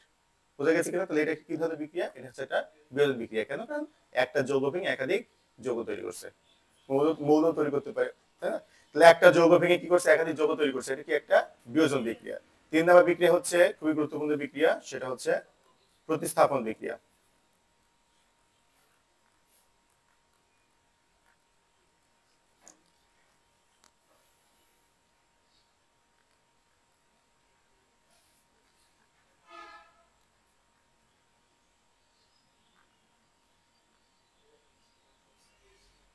আচ্ছা প্রতিস্থাপন বিক্রিয়াটা খুব ভালো মতো করে বুঝো। প্রতিস্থাপন বিক্রিয়া আমরা ভালো মতো করে বুঝতে পারবো হচ্ছে যখন আমরা 8 অধ্যায় পড়বো। 8 অধ্যায়ে বিভিন্ন মৌলের সক্রিয়তা সিরিজ আছে, কে বেশি সক্রিয়। সক্রিয় মানে কি? সক্রিয় মানে হচ্ছে কে খুব তাড়াতাড়ি অ্যাকশন রিঅ্যাকশন করতে পারবে। কথা বলে গেছি কিনা? এই সক্রিয়তা সিরিজ আমরা আছে 8 অধ্যায়ে পড়বো, অধ্যায় আমাদের নাই। তো সেই সক্রিয়তা সিরিজ আমরা দেখবো, হাইড্রোজেনকে আমরা ধরি হচ্ছে বেস ধরি। হাইড্রোজেন উপরে যে মৌলগুলো আছে সেগুলো সক্রিয়, নিচে যেগুলো আছে সেগুলো হচ্ছে কম সক্রিয়। কথা বলে গেছি কিনা? সেক্ষেত্রে আমরা দেখবো যে জিঙ্ক হচ্ছে অনেক বেশি সক্রিয় একটা ধাতু। প্রতিস্থাপন বিক্রিয়া কি হয়? প্রতিস্থাপন নাম শুনতে বুঝতে পারছি কি হবে? একজন আরেকজনকে সরিয়ে দিবে, দিয়ে সে নিজে বসে যাবে। কথা বলে গেছে? কে কাকে সরাবে? প্রকৃতির যা নিয়ম, যে ক্ষমতাবান সে কি করবে? গরিবকে সরাই দিবে। তো এখানে ঘটনা তাই হয়েছে, জিঙ্ক যেহেতু বেশি সক্রিয় তাই সেটা কম সক্রিয় যে থাকবে তাকে সরিয়ে দিবে। তো এখানে কম সক্রিয় কোনটা আছে? হাইড্রোজেন। তাই জিঙ্ক যেহেতু বেশি সক্রিয়, হাইড্রোজেনকে সরিয়ে দিও, নিজে বসে যাবে, আর যাকে সরিয়ে দিবে সে তখন এখন আলাদা হয়ে যাবে। কথা বলে গেছে কিনা? আচ্ছা 4 নাম্বারটা হচ্ছে দহন বিক্রিয়া। গুড। দহন বিক্রিয়া মানে কি? দুইটা কথা আছে দহন বিক্রিয়ার। একটা হচ্ছে অক্সিজেন থাকবে, একটা হচ্ছে হ্যাঁ তাপ উৎপাদন করবে। একটা হচ্ছে অক্সিজেন থাকবে, এটা কি হবে? তাপ উৎপাদন করবে। তাহলে দহন বিক্রিয়া অবশ্যই এবং অবশ্যই একটা তাপ উৎপাদী বিক্রিয়া। কথা বলতে গেছে কেমন, কার্বন প্লাস অক্সিজেন তৈরি করছে কার্বন ডাই অক্সাইড, অক্সিজেন আছে এবং এখানে কি হচ্ছে, তাপ উৎপন্ন হচ্ছে। কথা বলতে গেছে। আচ্ছা, আরেকবার বলা আমার সাথে শেষ হয়ে যায়, সেটা হচ্ছে রেডক্স বিক্রিয়া শ্রেণী বিভাগ কয় ভাগে ভাগ করেছি, 4 ভাগে। কি কি ভাগ, সংযোজন, বিয়োজন, প্রতিস্থাপন আর দহন। প্রথম আছে সংযোজন। সংযোজন মানে একাধিক একসাথে মিলবে, মিলে একটা তৈরি করবে, সংযোজন। বিয়োজন মানে একটা ভেঙে একাধিক তৈরি করবে। প্রতিস্থাপন কোনটা, এই এই উদাহরণ একটাই দেওয়া আছে হ্যাঁ আমাদের বইয়ে, এবং এই উদাহরণগুলো পড়লে পারে হবে, বাইরে আসলে উদাহরণ দেয় না বইয়ের বাইরে, তোমাদের এসএসসি লেভেলে বাইরে কিচ্ছু দেয় না, বইয়ে যে উদাহরণগুলো দেওয়া আছে সেগুলাই। তারপর হচ্ছে দহন। দহন মানে কি, দুটো শর্ত কথা বললাম, একটা হচ্ছে অক্সিজেন আর একটা হচ্ছে তাপ উৎপাদন। ঠিক আছে, ঠিক আছে। এখন আসা হচ্ছে নন রেডক্স বিক্রিয়ার শ্রেণী বিভাগ। কয় ভাগে ভাগ করি নন রেডক্স বিক্রিয়া, 2 ভাগে। দুইটা উদাহরণ দেওয়া আছে এখানে হ্যাঁ, একটা হচ্ছে অম্লক্ষার আর একটা হচ্ছে তোমার অধক্ষেপণ। অধক্ষেপণ আর হচ্ছে অম্লক্ষার। অম্লক্ষার বিক্রিয়া আমরা ছোট থেকে পড়ছি তাই না, একটা অম্ল আর একটা ক্ষার একসাথে করলে কি তৈরি করবে, লবণ আর পানি তৈরি করবে। কি কি আছে, অম্ল প্লাস ক্ষার তৈরি করবে হচ্ছে লবণ প্লাস হচ্ছে পানি। এখন একটা অম্লের উদাহরণ দিয়ে ধরো HCl দিলাম, ক্ষার কি, পপুলার ক্ষার সোডিয়াম হাইড্রোক্সাইড, কি তৈরি করবে, এইটা আর এইটা, তার মানে হচ্ছে পানি তৈরি করবে, আর এইটা আর এইটা মিলে কি তৈরি করবে, লবণ তৈরি করবে, NaCl। এই NaClটা কিন্তু খাওয়ার লবণ, যে লবণটা আমরা খাই সেটা হচ্ছে এই লবণটা। তাহলে এটা হচ্ছে পানি, এটা হচ্ছে লবণ, তাহলে তৈরি করছে কি, লবণ আর পানি। এটা ক্লিয়ার। এখন হচ্ছে অধক্ষেপণ বিক্রিয়া। অধক্ষেপণ মানে হচ্ছে আমরা যখন দুধ জাল দিই না, দুধ জাল দিলে কি উপরে একটা সর পড়ে, একটা আস্তরণ পড়ে, অধক্ষেপণ বিক্রিয়া হচ্ছে ওইরকম খানিকটা। ঠিক আছে, কি পড়বে, একটা আস্তরণ পড়বে, কি করবে, আস্তরণ পড়বে, মিশে যাবে না সম্পূর্ণ। এখন বইয়ে দেওয়া আছে দুইটা উদাহরণ দেওয়া আছে, একটা হচ্ছে বেরিলিয়াম ক্লোরাইড, একটা হচ্ছে সোডিয়াম ক্লোরাইডের। খুব ভালো মতো করে বুঝো, পরীক্ষা এখান থেকে কি দিবে, পরীক্ষায় যেটা দেয় সেটা হচ্ছে বলবে নিচের কোনটি অধক্ষেপ ফেলে। পদক্ষেপে তোমাদের বই উদাহরণ দেওয়া আছে দুইটা, বেরিয়াম সালফেট আর একটা হচ্ছে সিলভার ক্লোরাইড। কথা বলতে গেছে, বেরিয়াম সালফেট আর কি, সিলভার ক্লোরাইড, এই দুইটা পদক্ষেপ ফেলে। প্রত্যেকবার কোশ্চেন করে হচ্ছে সিলভার ক্লোরাইড দিয়ে। সিলভার হচ্ছে দেখতে কেমন, সিলভার কালার কেমন, সিলভার কালার, সিলভার কালার আচ্ছা হ্যাঁ, চকচকে একটা কালার তো না, সিলভার কালার আমরা বলি। ওইটার একটা আস্তরণ পড়ে, যখন তুমি বিক্রিয়া করবে তখন কি করবে, বিক্রিয়া করলে কি করবে, উপরে একটা আস্তরণ ফেলবে, সিলভারের চকচকে আস্তরণ ফেলবে, আয়নার মতো চকচক করবে। কথা বোঝা গেছে কিনা। পরীক্ষায় কি দিবে তোমাকে, পরীক্ষায় দিবে হচ্ছে নিচের কোনটি বিক্রিয়ায় পদক্ষেপ ফেলে। কি কি ফেলে, বেরিয়াম সালফেট আর একটা হচ্ছে সিলভার ক্লোরাইড। মনে থাকবে কিনা, এই দুটো উদাহরণ খুবই গুরুত্বপূর্ণ, এখান থেকে এমসিকিউ দেয়, বিশেষ করে হচ্ছে সিলভার ক্লোরাইড থেকে। আচ্ছা, তাহলে আমাদের রেডক্স গেল, আমাদের হচ্ছে নন রেডক্স গেল। এখন আমরা যেটা পড়বো সেটা হচ্ছে বিশেষ বিক্রিয়া। বিশেষ বিক্রিয়া কি কি আছে, বিশেষ বিক্রিয়া আছে হচ্ছে টোটাল 5 ধরনের বিক্রিয়া আছে, 5 ধরনের থাকার কথা, আর একটা কই লিখে নাই। আচ্ছা, বিশেষ বিক্রিয়া আছে 4 ধরনের, 4 ধরনের নাও। একটা কি আছে, একটা হচ্ছে আদ্র বিশ্লেষণ, একটা হচ্ছে পানি যোজন, একটা সমানুকরণ, একটা হচ্ছে পলিমাকরণ। কথা বলে গেছে কিনা। আচ্ছা, কি কি বললাম, আদ্র বিশ্লেষণ, পানি যোজন, সমানুকরণ, পলিমাকরণ। এই নামগুলো মুখস্থ করা লাগবে, কেন, কারণ তোমাকে পরীক্ষা দিয়ে দিবে নিচের কোনটি বিশেষ বিক্রিয়া অথবা নিচের কোনটি বিশেষ বিক্রিয়া নয়। কথা বলে গেছে, নামগুলো মুখস্থ করা লাগবে। প্রথম আসে আদ্র বিশ্লেষণ। আদ্র বিশ্লেষণ আরেকটা নাম আছে, সেটা হচ্ছে পানি বিশ্লেষণ। আদ্র বিশ্লেষণ বলতে কি বুঝি, আদ্র বিশ্লেষণ মানে হচ্ছে পানি ভাঙবে, পানি ভেঙে পানি বিক্রিয়ায় অংশগ্রহণ করবে, এটা হচ্ছে আদ্র বিশ্লেষণ। আর পানি যোজন কোনটা, পানি যোজন হচ্ছে পানি ভাঙবে না, পানি সরাসরি ব্যবহার হয়ে যাবে। যখন কেলাস গঠন করে, সেই কেলাস গঠনের সময় কি হবে, এটা সরাসরি পানি ব্যবহার হয়ে যাবে। যদি 5 অণু পানি ব্যবহার করি, সেটা ভাঙবে না, না ভেঙে ডিরেক্ট কি হবে, 5 অণু সংযুক্ত হয়ে যাবে। কথা বোঝা গেছে কিনা। তাহলে আদ্র বিশ্লেষণ আর পানি যোজনের মধ্যে পার্থক্য কোথায়, আদ্র বিশ্লেষণে পানি ভাঙে, ভেঙে বিক্রিয়ায় অংশগ্রহণ করে, আর পানি যোজনে কি হয়, পানি সরাসরি কেলাস গঠন করে ফেলে। কথা বোঝা গেছে কিনা। আচ্ছা, এবার আসে সমানুকরণ। সমানুকরণ বিক্রিয়া হচ্ছে আমরা 11তে যখন পড়বো তখন আমরা হালকায় দেখবো সমানুকরণ বিক্রিয়া, এখন হালকার ধারণা দিই। সমানুকরণ মানে হচ্ছে কি করবে, সেটা হচ্ছে একটা পুঁথির মালা চিন্তা করো, এটা একটা পুঁথির মালা চিন্তা করো। এই পুঁথির মালা কি দিয়ে তৈরি, অসংখ্য পুঁথি দিয়ে তৈরি হয়েছে না, তা প্রত্যেকটা পুঁথিকে আমরা বলি হচ্ছে কি, মনোমার। আর এই পুঁথির মালাটাকে একসাথে আমরা বলি হচ্ছে পলিমার। কথা বলতে গেছে। আচ্ছা, আমরা পলিমাকরণ বলে ফেলছি ভুল করে। সমানুকরণ মানে হচ্ছে আণবিক গঠন এক থাকবে কিন্তু গাঠনিক গঠন ভিন্ন হবে। কি বললাম, আণবিক গঠন এক হবে কিন্তু গাঠনিক গঠন কি হবে, ভিন্ন হবে। কথা বলতে গেছে, এটাকে আমরা বলছি সমানুকরণ বিক্রিয়া। যেমন যেমন হতে পারে, তুমি এই ক্ষেত্রে খেয়াল করে দেখো তো, এখানে নাইট্রোজেন আছে কয়টা দেখো তো, একটা একটা দুইটা, তাহলে এন হচ্ছে দুইটা। হাইড্রোজেন আছে কয়টা, চারটা, হাইড্রোজেন আছে চারটা। কার্বন আছে একটা, অক্সিজেন আছে একটা। এটা ক্ষেত্রে দেখো, হাইড্রোজেন আছে দুইটা দুইটা, চারটা। নাইট্রোজেন আছে কয়টা, একটা একটা দুইটা। কার্বন আছে কয়টা, একটা। অক্সিজেন আছে কয়টা, একটা। এইটার এটা কি একই জিনিস, না একই জিনিস না, এটা হচ্ছে ইউরিয়া। কথা বলতে গেছে, এটা খুব মজার একটা বিক্রিয়া, বুঝছো? আমরা যখন অর্গানিক কেমিস্ট্রি পড়বো, 11 থেকে পড়বো, তখন এটা দেখাবো যে আগে বিজ্ঞানীরা মনে করতো যে অর্গানিক জিনিস তৈরি হয় অর্গানিক থেকে, তার মানে জৈব যৌগ তৈরি হবে জৈব থেকে, জীবের যে অংশ সেটা তৈরি হবে কি থেকে, শুধুমাত্র জীব থেকে। পরবর্তীতে একজন বিজ্ঞানী করছেন কি, উনি ভুল করে অজৈব অংশ থেকে জৈব অংশ তৈরি করে ফেলছেন। কথা বলতে গেছে, আর তার ফলে হয়েছে আমাদের এত কষ্ট, সেটা হচ্ছে 11 অধ্যায়। বুঝা গেছে কিনা? আচ্ছা, তো সেটা কোনটা? সেটা হচ্ছে এই ইউরিয়া। ইউরিয়া কিন্তু এটা জৈব অংশ। কেন জৈব অংশ জানো? তুমি যে মূত্র ত্যাগ করো, এই মূত্রে কি থাকে? একটা বড় একটা অংশ থাকে হচ্ছে ইউরিয়া থাকে। নাইট্রোজেন তো থাকে, নাইট্রোজেন থাকে, ইউরিয়া থাকে, ইউরিক অ্যাসিড থাকে, ঠিক আছে, ক্রিয়েটিনিন থাকে, অনেক কিছু থাকে, বাট মেইন একটা অংশ থাকে কি? ইউরিয়া। ঠিক আছে, তাহলে ইউরিয়া কি একটা জৈব অংশ, ইউরিয়া কি একটা জৈব অংশ। যে ইউরিয়া আমরা সার হিসেবে ব্যবহার করছি একই ইউরিয়া, কিন্তু সবকিছু একই, গঠন একই। সো কি বললাম, সমানুকরণ মানে কি? সমানুকরণ মানে হচ্ছে আণবিক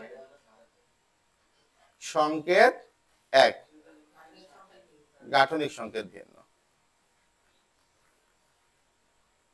আণবিক এক হলো কিভাবে, যেন দেখাইলাম, এখানে যে কয়টা কি যা যা আছে, এখানে কি আছে, সবগুলো সেম সেম আছে, কিন্তু গাঠনিক ভিন্ন কেন? কারণ এখানে যে গঠন আর এখানকার যে গঠন সেটা হচ্ছে আলাদা আলাদা। কথা বলে গেছি কিনা? তাহলে সমানুকরণ বিক্রিয়া মানে কি? আণবিক সংকেত এক থাকবে, গাঠনিক সংকেত কি হবে? ভিন্ন হবে। আর আসলে পলিমারকরণ বিক্রিয়া, পলিমারকরণ বিক্রিয়া হচ্ছে যেটা আমি একটু ভুল করে বলে ফেলছিলাম, সেটা হচ্ছে মনোমার আর হচ্ছে পলিমার।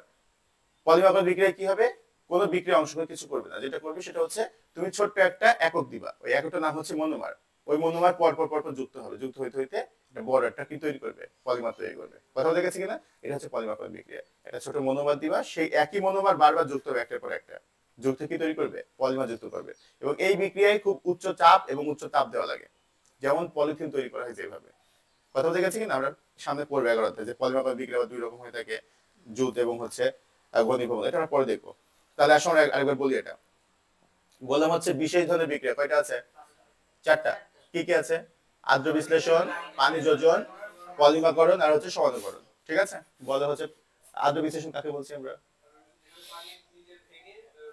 অংশগ্রহণ করবে। পানি বিশ্লেষণ, পানি যোজন, হ্যাঁ, যুক্ত হলে ক্লাস গঠন করতে সরাসরি ব্যবহার হয়ে যাবে। বলা হচ্ছে সমানুকরণ ভিন্ন হবে। পলিমাকরণ একটা পর একটা কি যোগ হবে, নাম কি ওটা? মনোমার। কি? মনোমার। মনোমার আর হচ্ছে পলিমার। ঠিক আছে, মনো মানে এক, পলি মানে কি? বহু। কথা দেখেছি কিনা? তো মনোমার মানে হচ্ছে এক অণু যুক্ত হবে, আর পলিমার মানে হচ্ছে অনেকগুলো অণু একসাথে থাকবে। ক্লিয়ার? এই পর্যন্ত ক্লিয়ার হয়ে যাবে কথা। আচ্ছা, আমাদের খুব সহজ একটা অধ্যায়, আমরা এখন মেন অংশে পৌঁছানি, সেটা হচ্ছে লাস্ট হাতেলিয়া নীতি। হ্যাঁ, আচ্ছা, এখন আসলে বাস্তব জীবনে কিছু বিক্রিয়া ঘটে আমাদের সাথে, সে বাস্তব জীবনে যে বিক্রিয়াগুলো আছে সেগুলো খুব গুরুত্বপূর্ণ, দেখা লাগবে। প্রথমটা হচ্ছে লোহায় মরিচা পড়া। মানে তোমার জীবনে তুমি এখন থেকে 10 পর্যন্ত একাধিকবার এই জিনিসটা পাবা। হয় এমসিকিউ তে দিবে নিচে কোনটি মরিচার সংকেত, অথবা ক নাম্বার খুব বেশি করে দেয় যে মরিচার সংকেত লিখো, অথবা খ নাম্বার দিবে লোহায় মরিচা পড়া, এটা ব্যাখ্যা করো। কথা বলে গেছি কিনা? খুব সহজভাবে বুঝো। লোহা যখন থাকে, আয়রন যখন থাকে, আয়রন কি করে? কি যে অক্সিজেন আছে আর যে পানি আছে তার সাথে সংযুক্ত হয়ে কি তৈরি করে? সংযুক্ত হয়ে তৈরি করে হচ্ছে আমাদের প্রথমে আয়রন হাইড্রোক্সাইড তৈরি করে। ঠিক আছে, তখন পরবর্তীতে এটা করে কি? এটা যুক্ত হয়ে তৈরি করে হচ্ছে আমাদের মরিচা। এটা হচ্ছে মরিচার সংকেত। তাহলে আয়রন অক্সিজেন পাবে আর হচ্ছে কি পাবে? পানি পাবে। কি কি পাবে? অক্সিজেন আর পানি। পানি পেয়ে তৈরি করবে কি? মরিচা তৈরি করবে। কথা বলতে গেছি না? মরিচা ভঙ্গুর না, একদম মুসমুসের মতো একটা অবস্থা। আচ্ছা, মরিচা রোধ করার জন্য বলো তো, আমাদের এই যে ধরো এই যে রং কালার করছি, এগুলো তো সব লোহার, কালার কেন করি আমরা? মানে ক্ষয়রোধটা কিভাবে হয় এটা?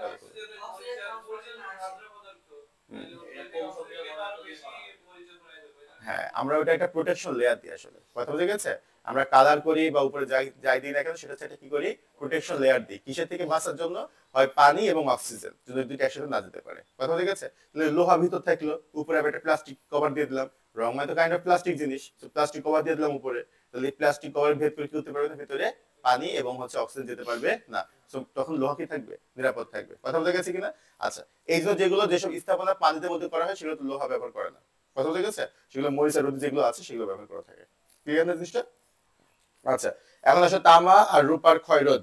তামা এবং রূপাতে হয় কি, বেশ কিছুদিন রেখে দিলে দেখবা তামা এবং রূপার হচ্ছে একটা কালার তৈরি কালার চলে আসে, ডিসকালার হয়ে যায়, এটা হ্যাঁ, একটু বাজে কালার চলে আসে। ওইটাকে যদি তুমি বাঁচাইতে চাও তাহলে কি করা লাগবে? ওটাকে পরিষ্কার করা লাগবে। কিভাবে পরিষ্কার করবা? পরিষ্কার করবা হচ্ছে তেঁতুল দিয়ে। টক জাতীয় যে জিনিসগুলো আছে সেগুলো পরিষ্কার করতে পারো। আর ক্ষয়রোধ কিভাবে করবা? খুব সহজ কথা, তামা আর অ্যালুমিনিয়াম তো একটা সক্রিয় ধাতু দুইটাই। তো এর উপরে তোমাকে নিষ্ক্রিয় ধাতু কি করতে হবে? প্রলেপ লাগাইতে হবে। কথা বলে গেছি কিনা? যদি আমরা জিঙ্কের প্রলেপ লাগাই, জিঙ্ক অনেক অনেক ওইটা কিন্তু অনেক সক্রিয়, কিন্তু জিঙ্কের প্রলেপ লাগালে আমরা সেটাকে কি বলি? গ্যালভানাইজিং বলি। কি বলি? গ্যালভানাইজিং বলি। কথা বলে গেছি কিনা? যাই হোক, তাহলে মেন কথা কি? মেন কথা হচ্ছে তামা এবং অ্যালুমিনিয়াম এই দুইটাকে যদি ক্ষয়রোধ করতে হয়, তাহলে তামা আর অ্যালুমিনিয়ামের থেকে যারা নিষ্ক্রিয় তাদেরকে উপরে কি করতে হবে? প্রলেপ দেওয়া লাগবে। কথা বলে গেছি কিনা? আচ্ছা, আর যদি এটা কালার ডিসকালার হয়ে যায় তখন আমরা কিভাবে রোধ করবো এটাকে?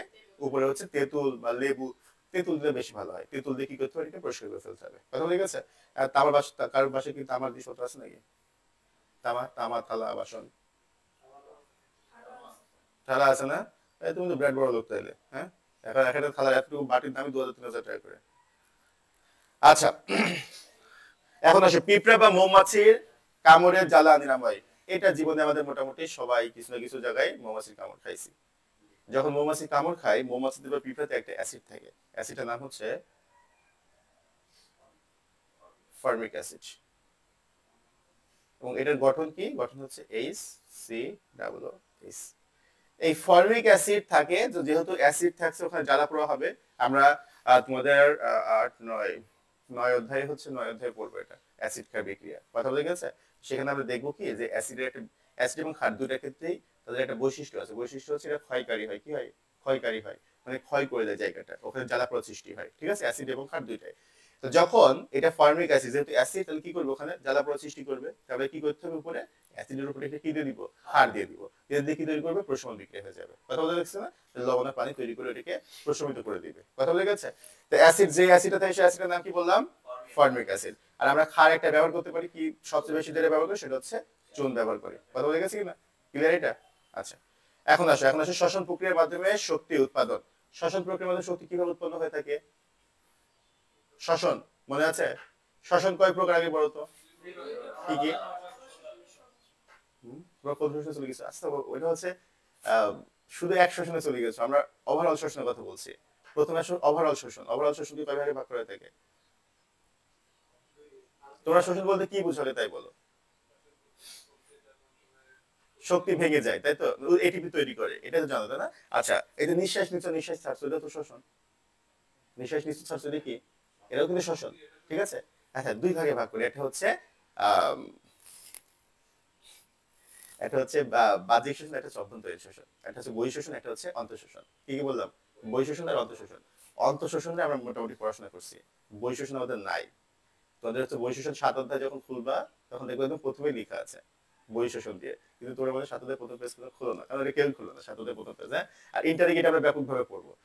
শোষণ কয় ভাগে ভাগ করছি? দুই ভাগে। একটা হচ্ছে অন্তঃশোষণ, আর কি? বহিঃ শোষণ। এটা না, বায়োলজি বই, বায়োলজি বই 7 অধ্যায়। আচ্ছা, তাহলে কি বললাম? একটা হচ্ছে অন্তঃশোষণ, একটা কি? বহিঃশোষণ। অন্তঃশোষণ মানে যেটা আমরা বলি এটিপি তৈরি করে, এটা হচ্ছে অন্তঃশোষণ। এটা নিয়ে আমাদের মোটামুটি আছে 4 অধ্যায়, তাই না? আর বহিঃশোষণ কোনটা? বহিঃশোষণ হচ্ছে এটা নিঃশ্বাস ছেড়ে দিচ্ছে। আচ্ছা, নিঃশ্বাস ছাড়ি না প্রশ্বাস ছাড়ি? নিঃশ্বাস ছাড়ি, ঠিক। আমরা আমরা তোমাদের আমি বলছি, বাট আমি বলে ফেলি যে নিঃশ্বাস নিতে পারছি না, নিঃশ্বাস নিতে পারছি না। নিঃশ্বাস আমরা কি করি? ছেড়ে দিই। আর প্রশ্বাস আমরা হচ্ছে গ্রহণ করি। ক্লিয়ার এটা? আচ্ছা, তাহলে শোষণ হচ্ছে দুই প্রকার, একটা হচ্ছে অন্তঃশোষণ, একটা হচ্ছে বহিঃশোষণ। বহিঃশোষণ মানে এই ছেড়ে দেওয়া আর গ্রহণ করা। আর অন্তঃশোষণ কোনটা? এটিপি তৈরি করা। তো এখানে আমরা শোষণ প্রক্রিয়া যেটা বোঝাচ্ছি সেটা হচ্ছে অন্তঃশোষণ বোঝাচ্ছি। কোনটা বোঝাচ্ছি? অন্তঃশোষণ। তার মানে কি করবে? এখানে যে গ্লুকোজটা আছে সেই গ্লুকোজটা ভাঙবে, ভেঙে কি তৈরি করবে? কার্বন ডাই অক্সাইড তৈরি করবে, প্লাস হচ্ছে পানি তৈরি করবে, প্লাস কি তৈরি করবে? শক্তি তৈরি করবে। কথা বলে গেছে কিনা? মনে আছে না শোষণের বিক্রিয়াটা? মনে থাকার কথা। আর এখানে একটা জিনিস যুক্ত হবে, সেটা হচ্ছে অক্সিজেন যুক্ত হবে। কি যুক্ত হবে? অক্সিজেন। ছড়ানো। তাহলে শর্করার সাথে হচ্ছে অক্সিজেন যুক্ত হবে, তৈরি করবে কার্বন ডাই অক্সাইড, পানি আর শক্তি। এটা হচ্ছে শ্বসন প্রক্রিয়ার মাধ্যমে উৎপন্ন শক্তি। আরেকটা জিনিস এখানে দেওয়া আছে, সেটা হচ্ছে অ্যান্টাসিড। সেটা কি? অ্যান্টাসিড। অ্যান্টাসিড মানে হচ্ছে যখন আমরা খাবার খাচ্ছি তখন ঘটনা কি হয়? তোমার বডিতে একটা অ্যাসিড ক্ষরিত হয়, তাই না? অ্যাসিডের নাম কি? HCl। তো এই HCl হাইড্রোক্লোরিক অ্যাসিড, এটার হচ্ছে পিএইচ কিন্তু খুবই কম, একের কাছে আছে। তো যেহেতু একদম গাঢ় একটা অ্যাসিড, খুবই ক্ষয়কারী, তাহলে হয় কি যে ভিতরে অনেক পরিমাণ অ্যাসিড নিঃসরিত হয়ে গেলে ওটা আমরা অ্যাসিডিটি বলছি। তখন ঘটনা কি হলো? ওটাকে আমাদের প্রশমিত করতে হবে। তো অ্যাসিড যেহেতু বেশি হয়ে গিয়েছে, প্রশমিত করতে কি ব্যবহার করবো? ক্ষার। ক্ষার আমাদের সব থেকে পপুলার যে ক্ষার সেটা হচ্ছে ম্যাগনেসিয়াম হাইড্রোক্সাইড। কথা বলে গেছে? যে এটাই যে আমরা বাজারে খাই, ইনো হিসেবে খাই, বিভিন্ন অন্য অন্য জিনিসপত্র হিসেবে খাই, ম্যাগনেসিয়াম হাইড্রোক্সাইড। এটা মাঝে মাঝে অ্যালুমিনিয়াম হাইড্রোক্সাইড ব্যবহার করে থাকে, বাট আমরা নরমালি যেটা ব্যবহার করি সেটা হচ্ছে ম্যাগনেসিয়াম হাইড্রোক্সাইড বেশি ব্যবহার করে থাকি। কথা বুঝে গেছে কিনা? তাহলে এই দুটোকে আমরা কি বলছি? অ্যান্টাসিড বলছি। কি বলছি? অ্যান্টাসিড। অ্যান্টাসিড কি জাতীয়? ক্ষার জাতীয়। আর আমাদের পেটে যে অ্যাসিড তৈরি সেটা কি জাতীয়? অ্যাসিড জাতীয়, অবশ্যই অ্যাসিড জাতীয় বলছি। দুইটাকে কম্বিনেশনের মাধ্যমে তৈরি হচ্ছে আবার প্রশমন বিক্রিয়া। প্রশমন বিক্রিয়া কি হয়ে যাচ্ছে? এটা আবার ঠিক হয়ে যাচ্ছে, আমাদের লবণের পানি উৎপন্ন হচ্ছে। ক্লিয়ার এই পর্যন্ত? ক্লিয়ার হয়ে যাওয়ার কথা। সর্বশেষ হচ্ছে জ্বালানি হিসেবে প্রাকৃতিক গ্যাস। প্রাকৃতিক গ্যাস আমরা কোনটা ব্যবহার করি? মিথেন। তোমরা কি জানো বাংলাদেশে যে প্রাকৃতিক গ্যাস এটা অনেক উন্নত মানের প্রাকৃতিক গ্যাস? প্রাকৃতিক গ্যাসের কিসের উপর নির্ভর করে প্রাকৃতিক গ্যাস কত ভালো না খারাপ?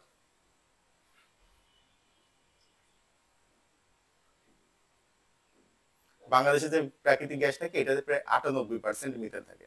কথা বলে গেছে? 98%, 95%, অনেক হাই, অনেক হাই রেশিও। মানে আমাদের মেনলি পূর্বে কোনটা? পূর্বে কোনটা? কার্বন পুড়ে। পুড়ে কি? যখন তুমি কোনো কিছু ধরাই দাও, আগুন ধরাই দাও, মেনলি কোনটা তৈরি হয়? কার্বন। এবং কার্বনই দেখবে যখন তোমার এই যে উপরে কালি পড়ে না, ওই কালিটা কি আসলে? কার্বন। কালিটা কি? কার্বন। কথা বুঝে গেছে কিনা? তো মেইনলি পুড়ে কোনটা? পুড়ে হচ্ছে আমাদের এই মিথেনটা। মিথেনটা যখন পুড়ছে তখন এখানে পুরার উপাদান কত পার্সেন্ট আছে তার উপর ডিপেন্ড করে আমরা বলি ওই গ্যাসটা ভালো না খারাপ।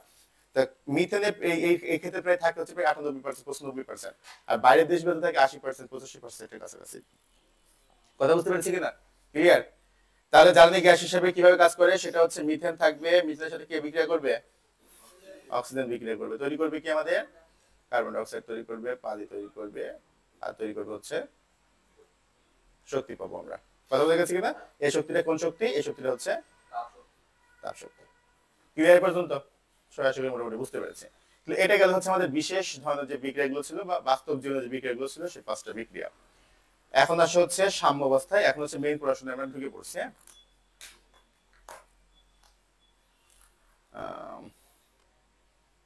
আচ্ছা, আমরা আমরা একটু একটু বুঝি, তারপর আমরা ছেড়ে দিচ্ছি তোমাদের। আর নোট হচ্ছে আমি তোমাদের গ্রুপে যুক্ত হওয়া নাই, কিছু কিছু আছে যেমন এইগুলো আজকে যেগুলো আছে এগুলো খুব আহামরি ব্যাপার নেই নোট করার জন্য, ঠিক আছে? এই জন্য কিছু বললাম না, আমি এটার পিডিএফ দিয়ে দিব, যা যা নোট করা দরকার সে সেটা নোট করে নিবা। কথা হয়ে গেছে কিনা? আচ্ছা, এখন আসো সাম্যাবস্থা। সাম্যাবস্থা বলতে কি বুঝছো আগে একটু বলো। সাম্যাবস্থা মানে কি?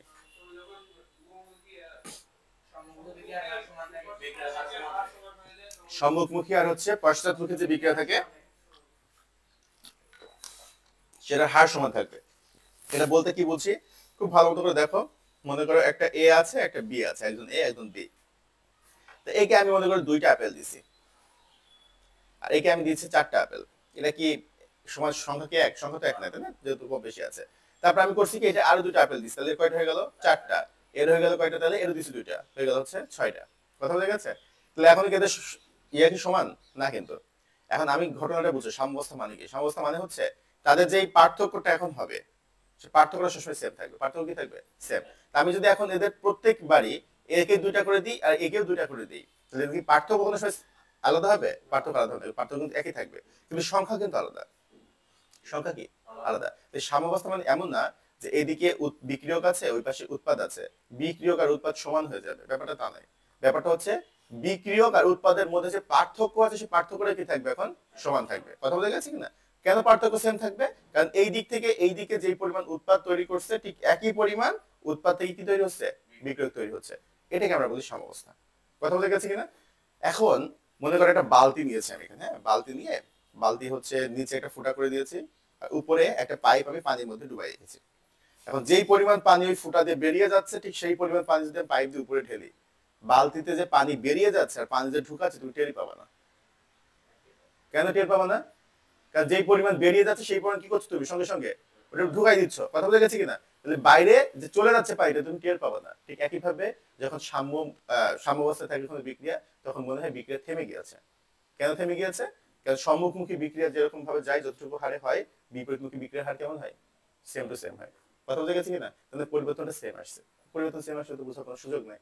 ক্লিয়ার? বুঝতে পেরেছে এটা? তাহলে সাম্যাবস্থা মানে কি? সাম্যাবস্থা মানে হচ্ছে উৎপাদ আর বিক্রিয়কের যে পার্থক্য আছে পার্থক্য কি থাকবে? সমান থাকবে। আর সহজভাবে বলতে পারে সম্মুখমুখী বিক্রিয়ার হার আর পশ্চাৎমুখী বিক্রিয়ার হার কি হবে? সমান হবে। ক্লিয়ার এটা? এখন সাম্যাবস্থার ক্ষেত্রে আমরা 2টা জিনিসের গ্রাফ দেখবো। একটা হচ্ছে তার বিক্রিয়ার হার আর একটা হচ্ছে তার ঘনমাত্রা। কথা বলতে গেছে কিনা? এই দুটো চিত্র বই থেকে দিয়েছি, খেয়াল করো। যখন বিক্রিয়া শুরু হবে, এটা মনে করো এ, এটা হচ্ছে বিক্রিয়ক তৈরি করবে কি এ থেকে বি, এটা হচ্ছে কি উৎপাদ। যখন বিক্রিয়া শুরু হবে তখন অবশ্যই উৎপাদ শূন্য থাকবে, বিক্রিয়ক সর্বোচ্চ থাকবে। তাহলে তখন তুমি বিক্রিয়া শুরু করবা, তখন বিক্রিয়া থেকে কি হবে, উৎপাদ তৈরি করবে। তাহলে এই বিক্রিয়াকে আমরা কি বলি, সম্মুখমুখী বিক্রিয়া। তাহলে সম্মুখমুখী বিক্রিয়ার হার প্রথমে কি হবে, সর্বোচ্চ থাকবে না, সর্বোচ্চ থাকবে, কারণ তখন তো উৎপাদ নাই, তো পশ্চাৎমুখী বিক্রিয়া হওয়ার সুযোগ নাই। তাহলে প্রথমে কি হবে, সম্মুখমুখী বিক্রিয়া। খেয়াল করে দেখো, এক্স অক্ষ বরাবর আমরা কি নিয়েছি, সময়, ওয়াই অক্ষ বরাবর আমরা কি নিয়েছি, বিক্রিয়ার হার। কথা বলতে গেছে, যখন সম্মুখমুখী বিক্রিয়া হবে তখন তার হার কি হবে, সর্বোচ্চ হবে না, সর্বোচ্চ হবে।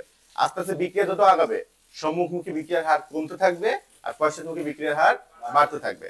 তাই ঘটেছে ঘটনাটা দেখো, সম্মুখমুখী বিক্রিয়ার হার কমতে আছে, পশ্চাৎমুখী বিক্রিয়ার হার বাড়তে আছে। এই কমতে বাড়তে বাড়তে একটা সময় চলে আসবে যখন এই দুটো কি হয়ে যাবে, সমান হয়ে যাবে। কি হয়ে যাবে, সমান হয়ে যাবে। ওই যে সমানটা হলো, এই হলো সেই পয়েন্ট, এটাকে আমরা বলছি সাম্যাবস্থা।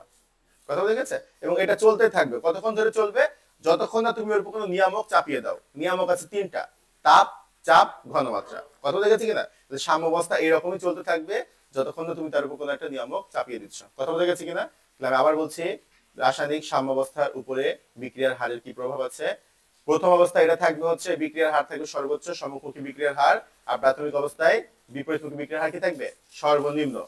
আস্তে যত সময় যাবে তত সম্মুখমুখী বিক্রিয়ার হার বাড়তে থাকবে আর পশ্চাৎমুখী বিক্রিয়ার হার, সম্মুখী বিক্রিয়ার হার কমতে থাকবে আর পশ্চাৎমুখী বিক্রিয়ার হার কি হবে, বাড়তে থাকবে।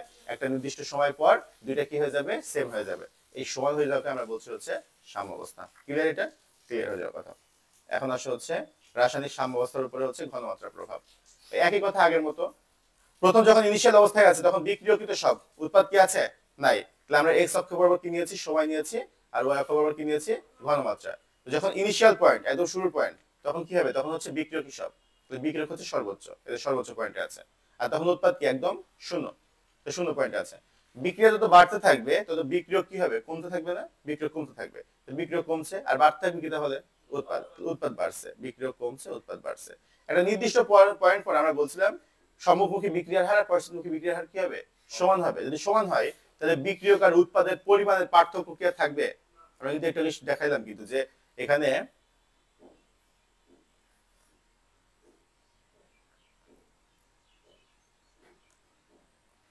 কিন্তু কোনো পার্থক্য কিন্তু সেম, দুটার মধ্যে আলাদা আলাদা জিনিস কিন্তু পার্থক্য কি সেম থাকবে। তো সব সময় পার্থক্যটা সেম হবে, এখানে তাই হয়েছে।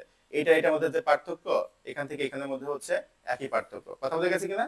তাহলে যখন বিক্রিয়া শুরু করবো তখন বিক্রিয়ক থাকবে সর্বোচ্চ, তখন উৎপাদ থাকবে শূন্য।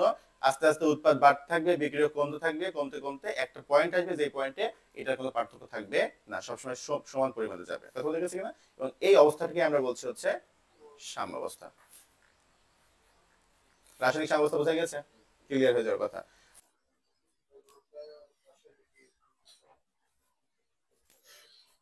আচ্ছা,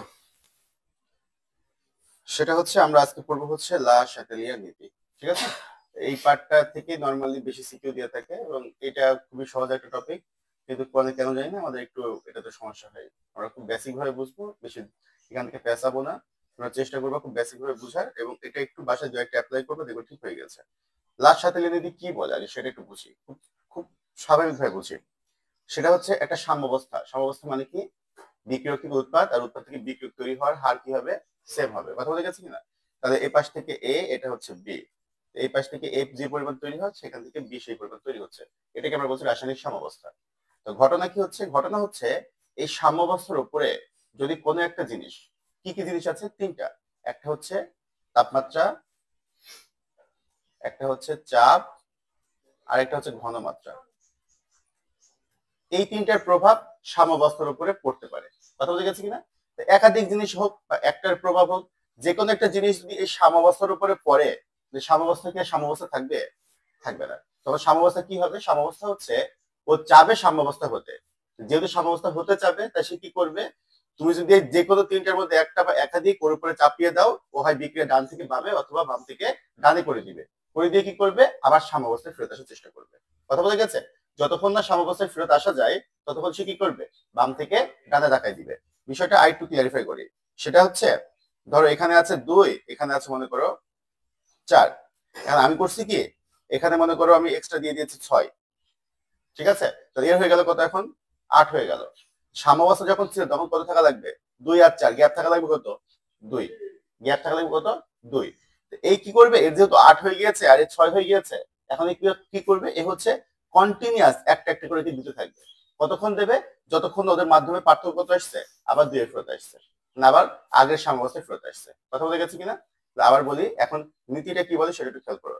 যদি কোনো সাম্যাবস্থায় থাকা রাসায়নিক বিক্রিয়ার বাহ্যিক অবস্থা কি কি? সেটা হচ্ছে ঘনত্ব, তাপমাত্রা ও চাপ, মানে ঘনমাত্রা, ঘনত্ব বলতে পরিবর্তন আনা হয়, তবে বিক্রিয়া এমন দিকে অগ্রসর হয় যাতে ওই পরিবর্তনের প্রভাবকে কি করা যায়, প্রতিহত করা যায়। তার মানে আবার সাম্যাবস্থায় ফেরত আসা যায়। কথা বলে গেছে কিনা? তাহলে এখানে প্রভাব পড়বে কি কির উপরে? নিয়মগুলো কি কি আছে? 3টা, তাপমাত্রা, চাপ আর ঘনমাত্রা। হ্যাঁ, এই লিঙ্কটা একটু লিখে নাও, আমরা প্রত্যেকটা ইন্ডিভিজুয়াল। আচ্ছা, তাহলে যেহেতু আমাদের নিয়ামক আছে এখানে 3টা, আমরা প্রত্যেকটা নিয়ামক পরিবর্তন করলে কি কি ঘটনা ঘটে সেটা একটু দেখবো। প্রথমে হচ্ছে তাপমাত্রা।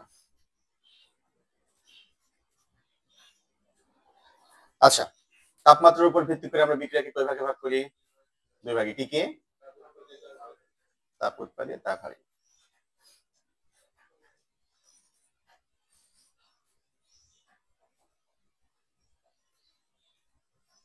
এই পার্টটা একটু একটু পরীক্ষায় বেশি দেয়, এটা একটু খুব মনোযোগ দিয়ে দেখবো, বাকিটা সব ইজি আছে, একদম ইজি।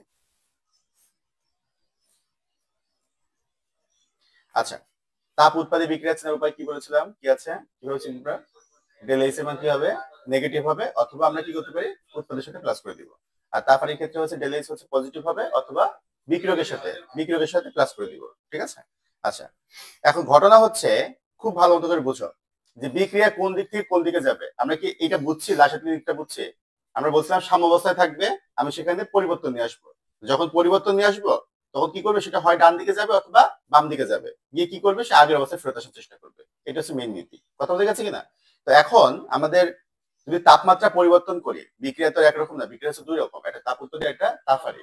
যাই হোক না কেন, একদম বেসিক কনসেপ্ট হচ্ছে যেদিকে অনুকূল পাবে সেদিকে চলে যাবে। কি বললাম? যেদিকে অনুকূল, অনুকূল তো বুঝছি তাই না, যেদিকে সুবিধা হবে তার সেদিকে চলে যাবে। কথা বলতে গেছে কিনা? এখন তাপ উৎপাদীর ক্ষেত্রে খেয়াল করে দেখো, তাপ উৎপাদী মানে কি কি করবে? সে তাপ উৎপাদন করবে।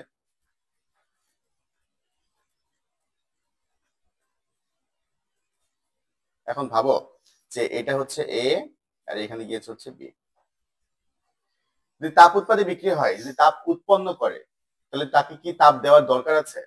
যে অলরেডি তাপ উৎপন্ন করছে, তাকে তাপ দিলে কি তার জন্য সুবিধা হবে না তার জন্য খারাপ হবে? অলরেডি তাপ উৎপন্ন করছে, তার তো তাপের দরকার নাই, বরং সেখান থেকে যদি আমরা তাপ সরিয়ে নিই তাহলে তার জন্য অনুকূল। কথা বলে গেছে কিনা? তাহলে যে তাপ উৎপাদী তাকে যদি তাপ দিই, যদি তাপ বাড়াই, তাহলে কি হবে বিক্রিয়া? কোন দিক থেকে কোন দিকে যাবে? বাম দিক থেকে ডান দিক, ডান দিক থেকে বাম দিক? ডান থেকে বামে। আর কেউ? আরেকটু বলি, সেটা হচ্ছে আমরা বললাম বিক্রিয়াটা তাপ উৎপাদী বিক্রিয়া। কি বিক্রিয়া? তাপ উৎপাদী। তার মানে এখানে তাপ উৎপন্ন হচ্ছে, তাই না? এ থেকে যখন বি তৈরি হচ্ছে তখন কি উৎপন্ন হচ্ছে? তাপ উৎপন্ন হচ্ছে। এখন যদি আমি বিক্রিয়ার উপরে তাপ দেই, তাহলে কি এটা অনুকূল না প্রতিকূল? প্রতিকূল। একটা প্রতিকূল পরিবেশ আছে না, প্রতিকূল পরিবেশ আছে। প্রতিকূল হয় তাহলে কোন দিক থেকে কোন দিকে যাবে? বিপরীত হয়ে যাবে, তাহলে ডান দিক থেকে বাম দিকে। কথা বলতে গেছে? তাহলে যদি তাপ বাড়ায় তাহলে কোথা থেকে কোথা যাবে?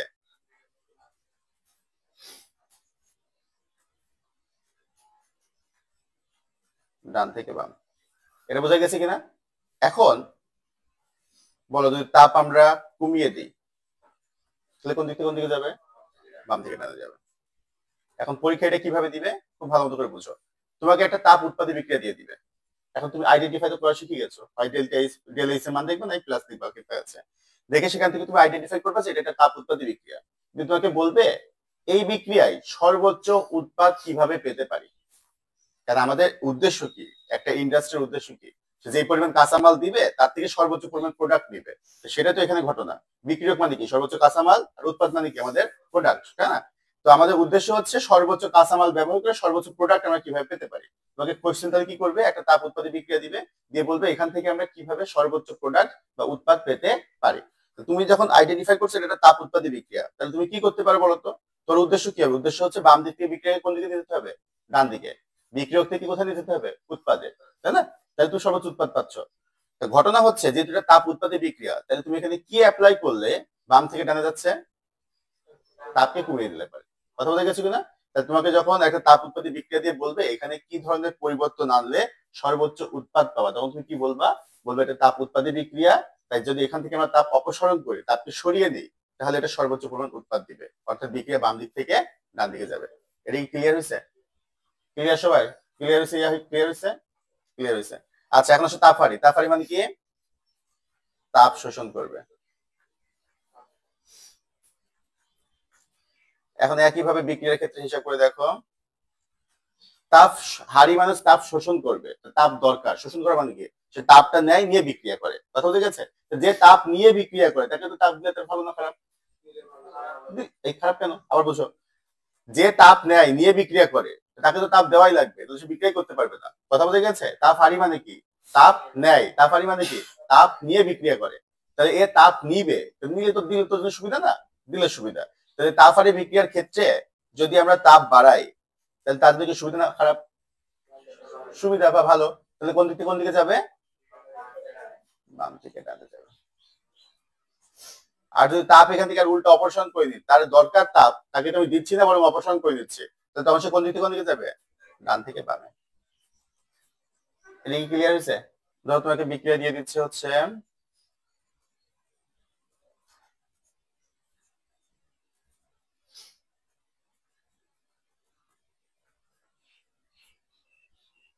এটা, এভাবে পরীক্ষা দিয়ে দিবে। এখান থেকে দিয়ে দেখাচ্ছে 1 নাম্বার। আর অসংখ্য বিক্রিয়া দিতে দেবে, 2টা 3টা বিক্রিয়া, নরমালি 2টা বিক্রিয়া দেয়, 3টা বিক্রিয়া দিতে পারে, এটা কোশ্চেন অনুযায়ী। তো একটা বিক্রিয়া দিয়ে দিল, দিয়ে বলবে 1 নাম্বার যেই বিক্রিয়াটি আছে এই বিক্রিয়ার উপরে লাসাতীয় নীতির প্রভাব ব্যাখ্যা করো। কথা বুঝে গেছে? তো ফার্স্ট তোমাকে কি করতে হবে? দেখতে হবে যে আসলে বিক্রিয়াটা কি বিক্রিয়া। এটা কি তাপ উৎপাদী বিক্রিয়া না তাপ হারি বিক্রিয়া? কি বিক্রিয়া এটা? তাপ উৎপাদী বিক্রিয়া। তুমি কিভাবে আইডেন্টিফাই করছো? এটা দিয়ে। তাহলে তুমি লিখবা নিচে উপরের বিক্রিয়াটি হচ্ছে কি বিক্রিয়া?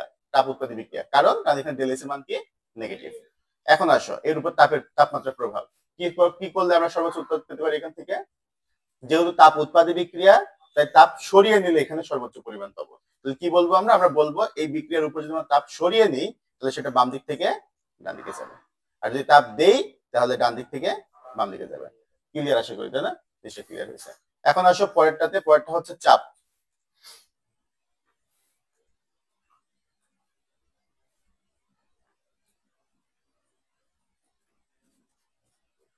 চাপের প্রভাবটা খুব মজার প্রভাব। চাপের ক্ষেত্রে যেদিকে মোল সংখ্যা বেশি, চাপ দিলে সেদিক থেকে তার বিপরীত দিকে যাবে। কি বললাম? হ্যাঁ, যেদিকে মোল সংখ্যা বেশি, চাপ দিলে সেদিক থেকে তার বিপরীত দিকে যাবে।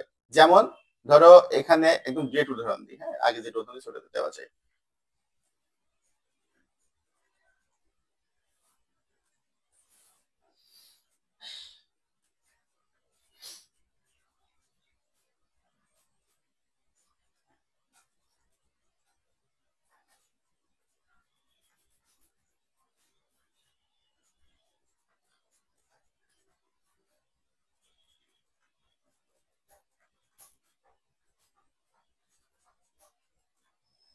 আচ্ছা, খেয়াল করে দেখো, এই জায়গায় কয় মোল আছে ক্যালসিয়াম অক্সাইড? ক্যালসিয়াম অক্সাইড আছে 1 মোল, না কিছু না, তেমন কয় মোল আছে? 1 মোল। কার্বন ডাইঅক্সাইড কয় মোল আছে? 1 মোল। তাহলে টোটাল হয়েছে কত এখানে? 2 মোল। এদিকে ক্যালসিয়াম কার্বনেট কয় মোল আছে? 1 মোল। তো এখানে আছে 1 মোল। তাহলে এখানে মোল সংখ্যা বেশি কোথায়? বাম দিকে, বিক্রিয়কে। তাহলে তুমি যদি এই সাম্যাবস্থার উপরে চাপ দাও, তাহলে সেটা কোন দিক থেকে কোন দিকে যাবে? বাম থেকে ডানে যাবে। ঠিক আছে? আবার বলি, যেদিকে মোল সংখ্যা বেশি, চাপ দিলে সেদিক থেকে তার বিপরীত দিকে যাবে। যেদিকে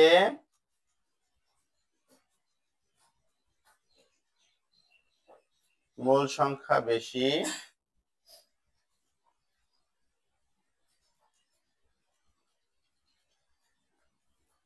চাপ প্রয়োগ করলে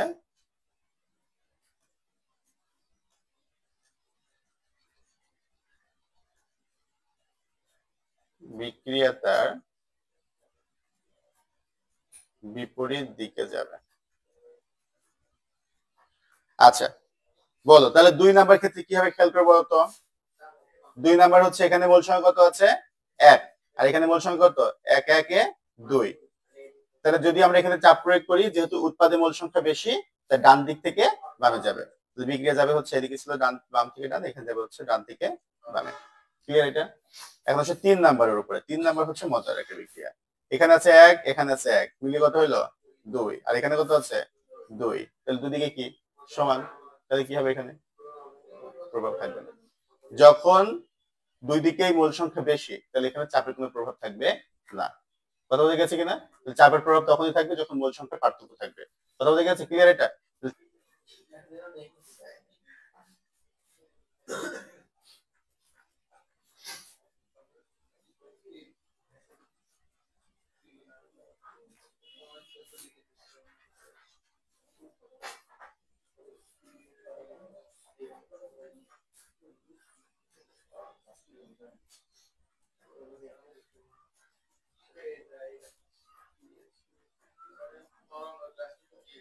আচ্ছা দেখো, ঘনমাত্রার ক্ষেত্রে যেটা আছে সেটা হচ্ছে যেদিকে ঘনমাত্রা বেশি সেদিক থেকে এটা সবচেয়ে সহজ। সেটা হচ্ছে যেদিকে ঘনমাত্রা বেশি সেদিক থেকে কোথায় যাবে?